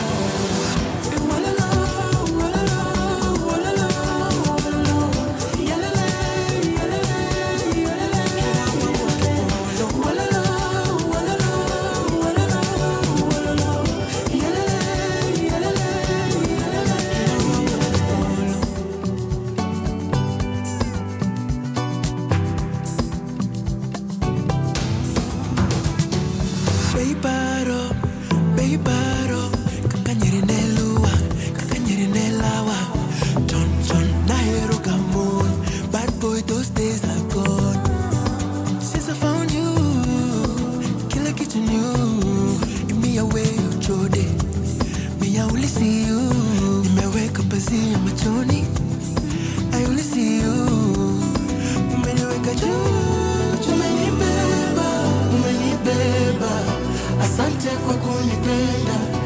hivi unavyonipenda. Umenibeba, umenibeba. Asante kwa kunipenda hivi unavyonipenda. Walala, walala, walala, walala. Yalala, yalala, yalala, yalala. Walala, walala, walala, walala. Yalala, yalala, yalala, yalala.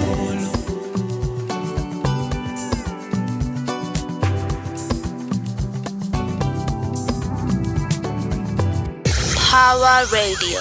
Tune in and power up. Welcome back, ladies and gentlemen, and guess what we're talking about? We're talking about the latest in theatre showing on the 1st of May 2025. This is the one and only Picha by Prevail Presents. This will be showing at the National Theatre, Ukumbi Mdogo. Advanced tickets you can get already at 1,500 and get ticket ni 2,500. Lakini ukiwa na couple ticket in advance, it's 2,700. Now, the rerun you can't miss. This is definitely a rerun like our guest has told us. It will be showing on Labor Day. Saa 9 mazee, usikose kutokea. It's going to be a good time as much as we'll be exploring some very heavy themes but also very on a very light way, but also in a very deep way. Picha is not just a play, it is a powerful reminder of the complexities of memory and family brought to life through the starring performances and poetic storytelling written by Mohamed Kobeja and directed by yours truly, aka Martin Kigondu. Kama utuwatch ungeona Polyann anafungua mikono kusema, yay, Martin Kigondu, siyapigie makofi mazee. Yeah, and it is the first staging since 1985, and we've told you the cast mazee. Cast ni mambo mbaya. I see on this particular poster, naona macho za watu kadhaa, naona Lucy Wache, vile tumeambiwa pia Miss Karani atakuwepo, Ndunda atakuwepo, lecturer wetu Suki Wanza atakuwepo, tutakuwa na Fadhili, and of course our guest of the day, that is the queenly Polyann Njeri. Let's go. Hey. Inafaa mazee, unafaa kuitwa queen bana. Hebu kwanza niambie, dhuraku zilikuwa zinafanya nini nyumbani? What is going on? Dhuraku zilikuwa zinafanya nini nyumbani? Let me tell you, we are having siafu, sigiriris. Sigiriris ziko wapi? I think it's because of the rainy season. I don't know. And then I saw zikianza kuapia and I was like, it's not a big deal. Kumbe ukianza kuziona, zishajenga. So mimi nimeenda, ni usiku nimeenda msalani, ndio mimi huyo napatana na bunda la siafu. My God. What do you do, by the way? How do you solve that issue? Hebu niambie, nimenisaidia. Mafuta taa. Mafuta taa? Yeah. Unamwagilia. Hizi vitu bana. Do you know I have a story of being eaten by those things nikiwa mtoi?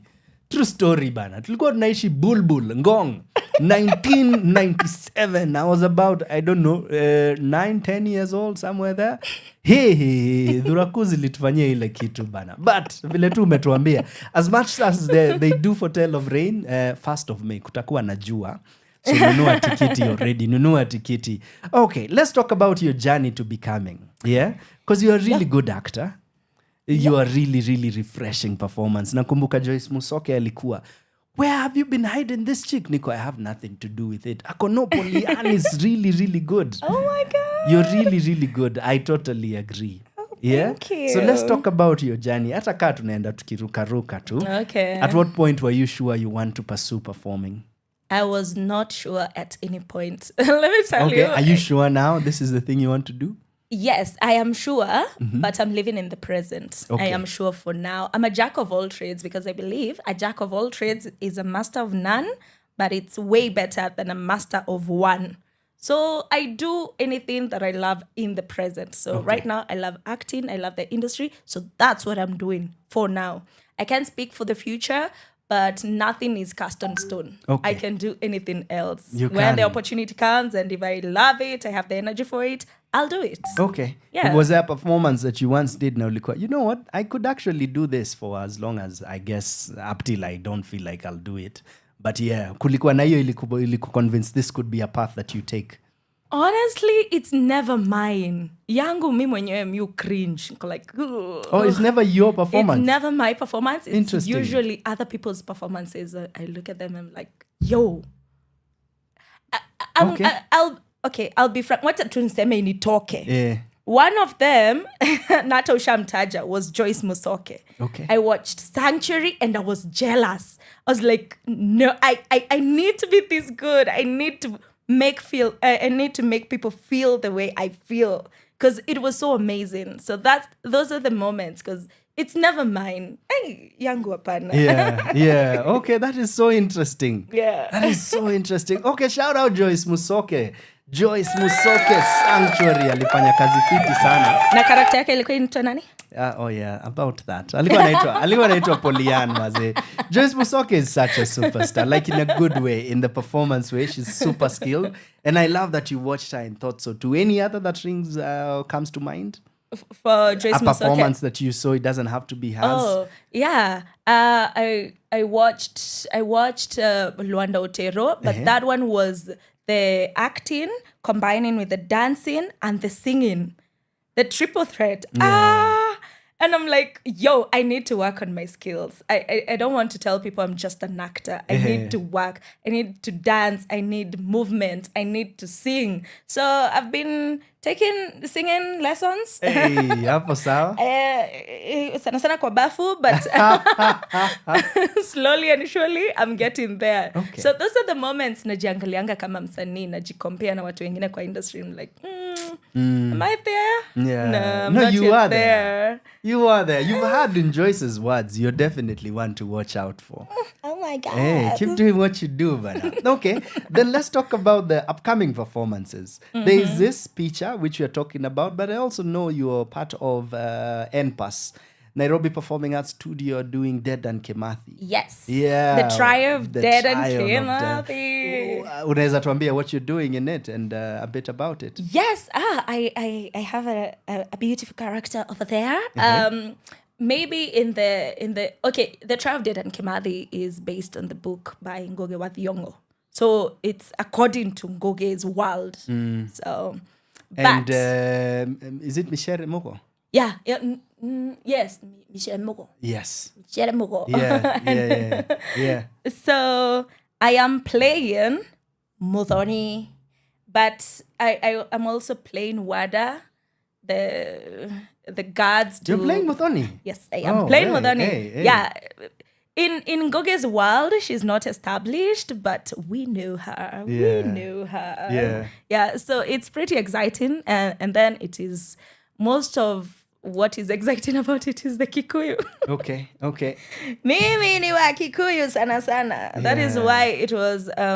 I had to come out of my comfort zone when doing picture, because mimi nimezoea Kikuyu. Sometimes lines hata zinapotea, jipata I'm replacing with a Kikuyu line. I'm a word. Yeah.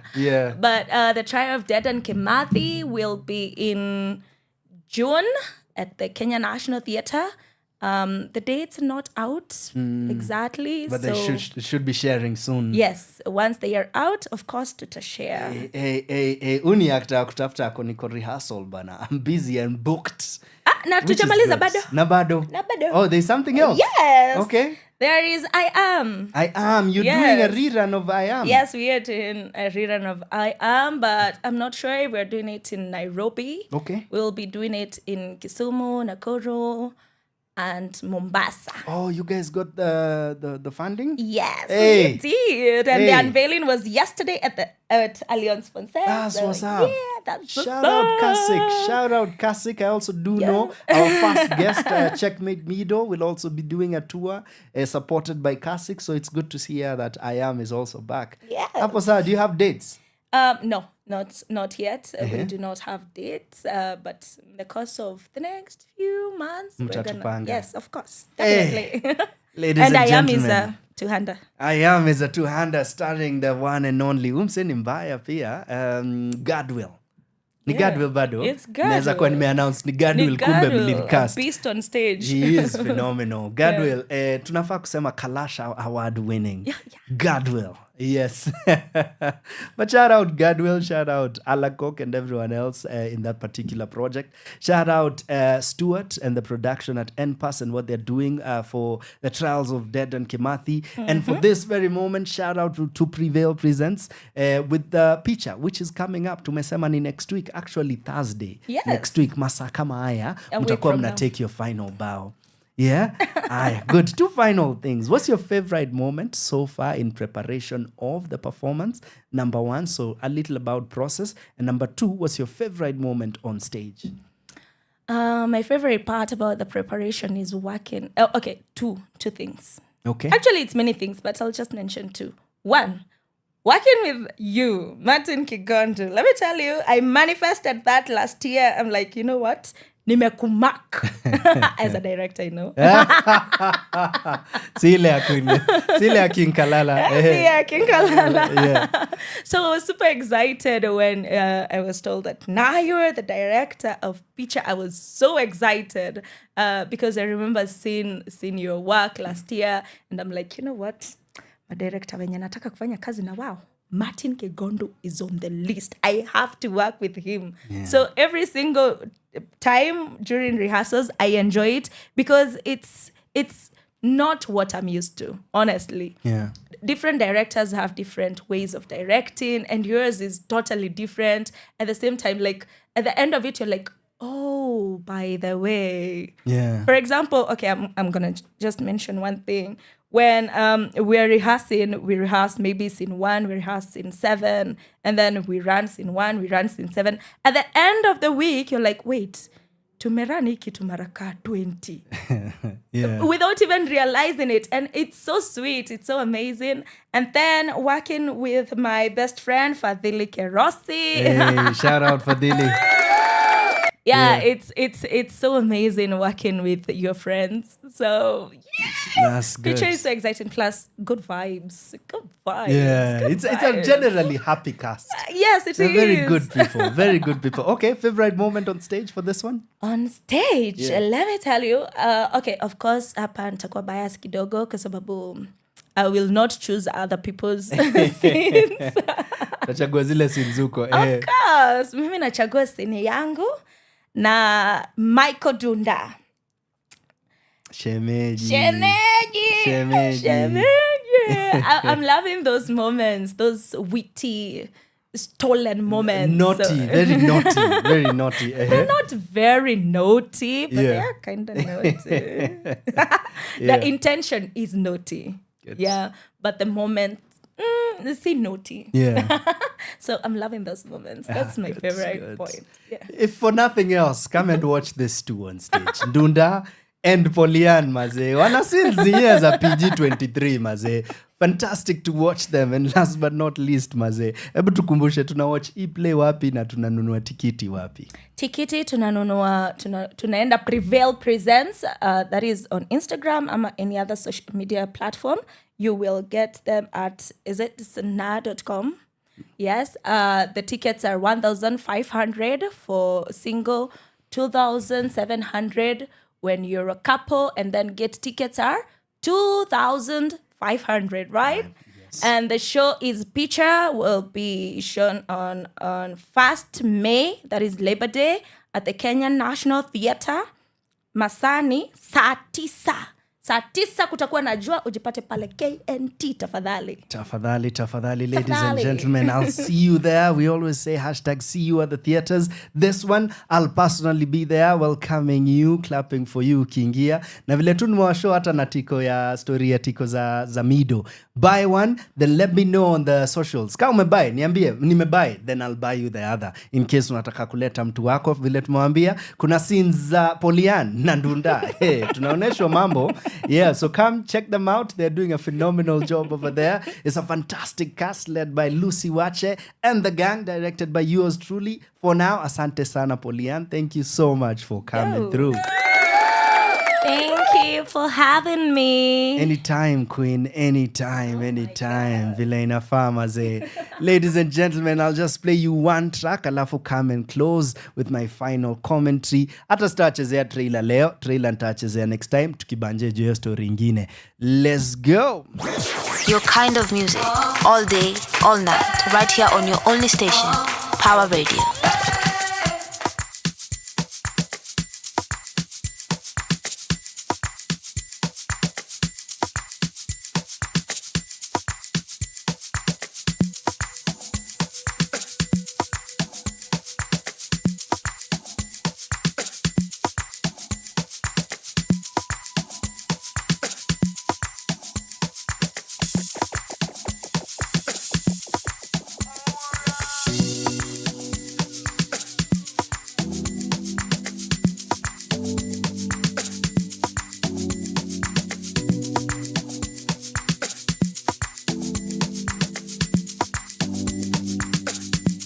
What more can I say to you?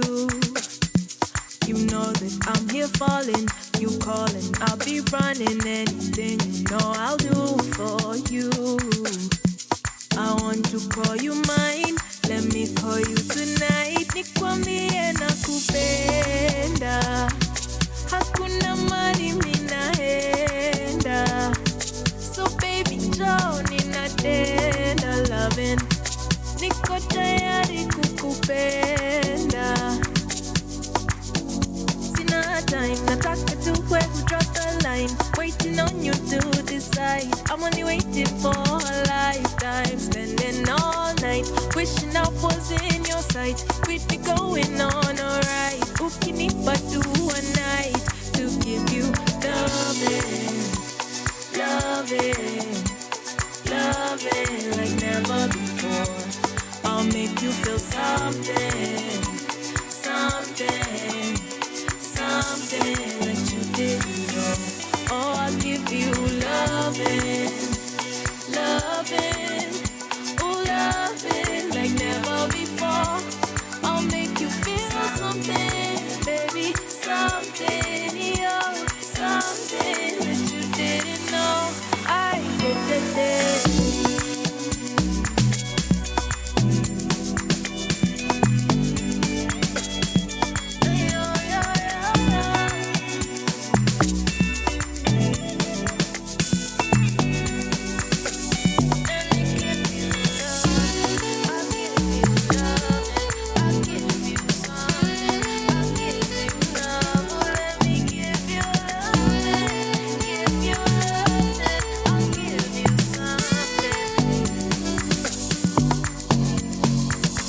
Wanitenda sana, you know I'm ready. Njo twende kwake baba, univishe feli juu kile unachotaka na kiona daily. Njo uwe mine, njo to decide. Wanitenda sana, you know I'm ready. Njo twende kwake baba, univishe feli juu kile unachotaka na kiona daily. Njo uwe mine, njo to decide. Sina time, nataka tuwe who draw the line. Waiting on you to decide. I'm only waiting for a lifetime. Spending all night, wishing I was in your sight. We'd be going on alright. Ukinipa to one night. Oh baby, sina time, nataka tuwe who draw the line. Waiting on you to decide. I'm only waiting for a lifetime. Spending all night, wishing I was in your sight. We'd be going on alright. Ukinipa to one night to give you loving, loving, loving like never before. I'll make you feel something, something, something that you didn't know. Oh, I give you loving, ooh, loving, ooh, loving like never before. I'm trying to make you feel something, baby, something, no, something that you didn't know. I did, yeah.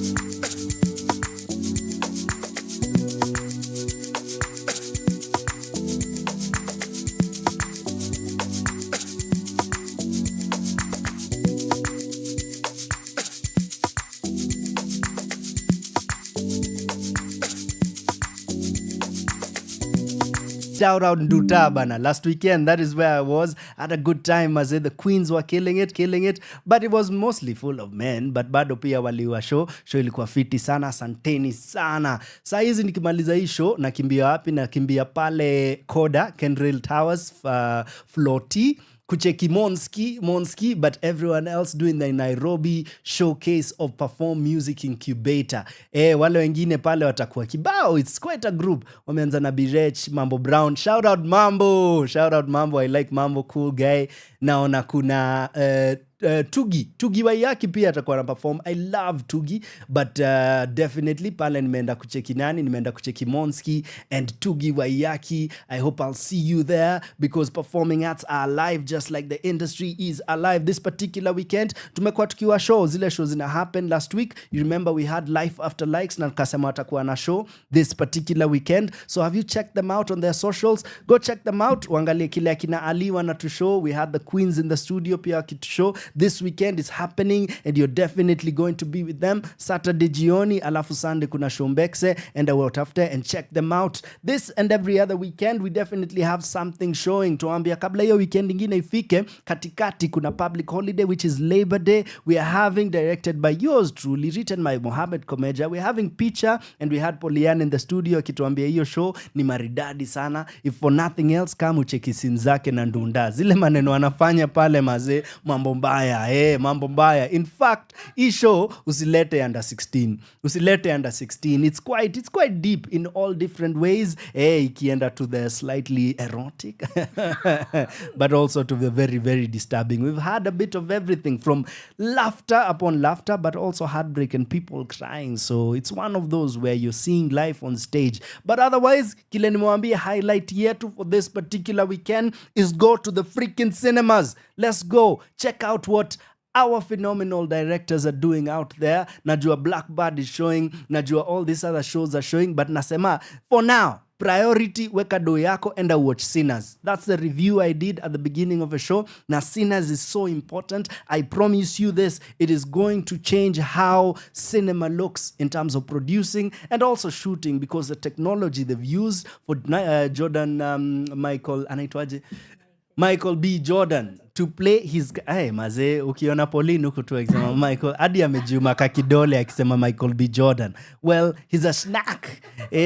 Na ile maneno anatuonesha pale, next level technology. So go check it out and everything they're doing on this particular film. Thank me later. Ladies and gentlemen, it's your boy Kigondu signing out. You know where to find me. #Nileile. This and every other thing that I do. #Kigondu is on this and every Thursday. You know where to find me at PAWA Radio on all social media platforms. Website Nileile. Na ukitaka kusikiza repeat, tusikize leo jioni. Na ukitaka kuona hii show visually, pia unaweza anda cheki pale YouTube Power Radio. As for me, at KIGONDUW on IG and everywhere else. For this and every other weekend, let's meet each other where? At the theaters. So #Twende Theater. See you at the theaters. Peace in the Middle East. And of course, huku kwetu pia. Let's go. Peace. Your kind of music, all day, all night, right here on your only station, Power Radio.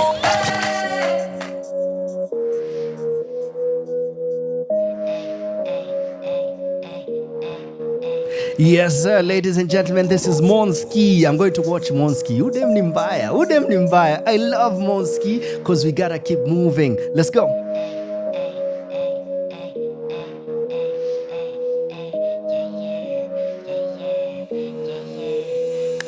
I'm a monster, put me anywhere I conquer. Crazy with the flow, see the crowd go bonkers. Move out the way, bro, songa. Chunga utabondo, step in my way, you are gonna. Bitch niggas aiming, you can talk shit, you don't pay me. Room full of buzz, but you still can't contain me. Baby, I'm a queen, I don't need to explain it. Catch me in my element, flow like it's raining.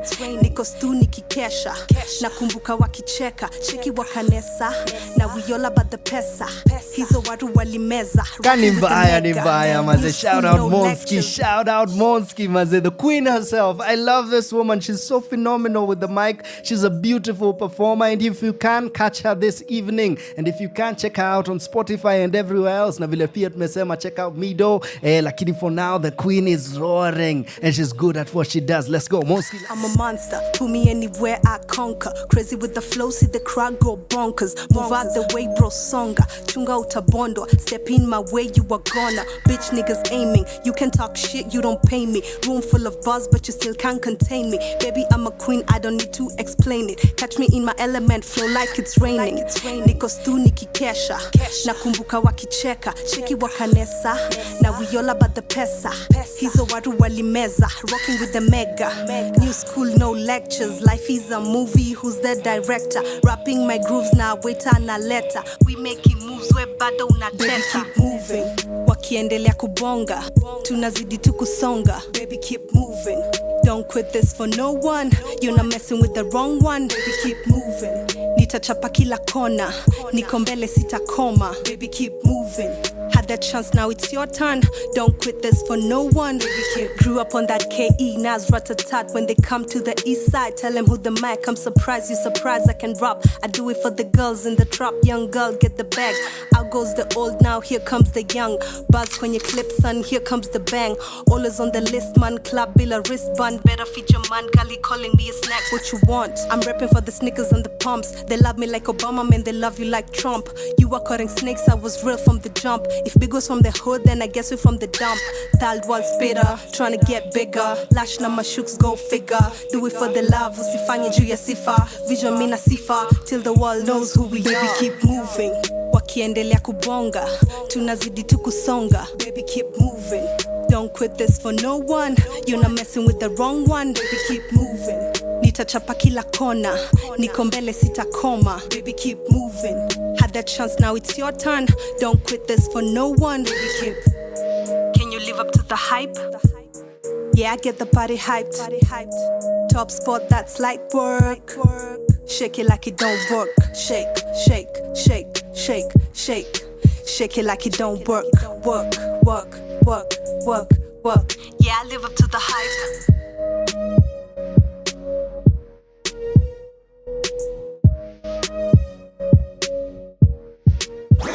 Your kind of music, all day, all night, right here on your only station, Power Radio.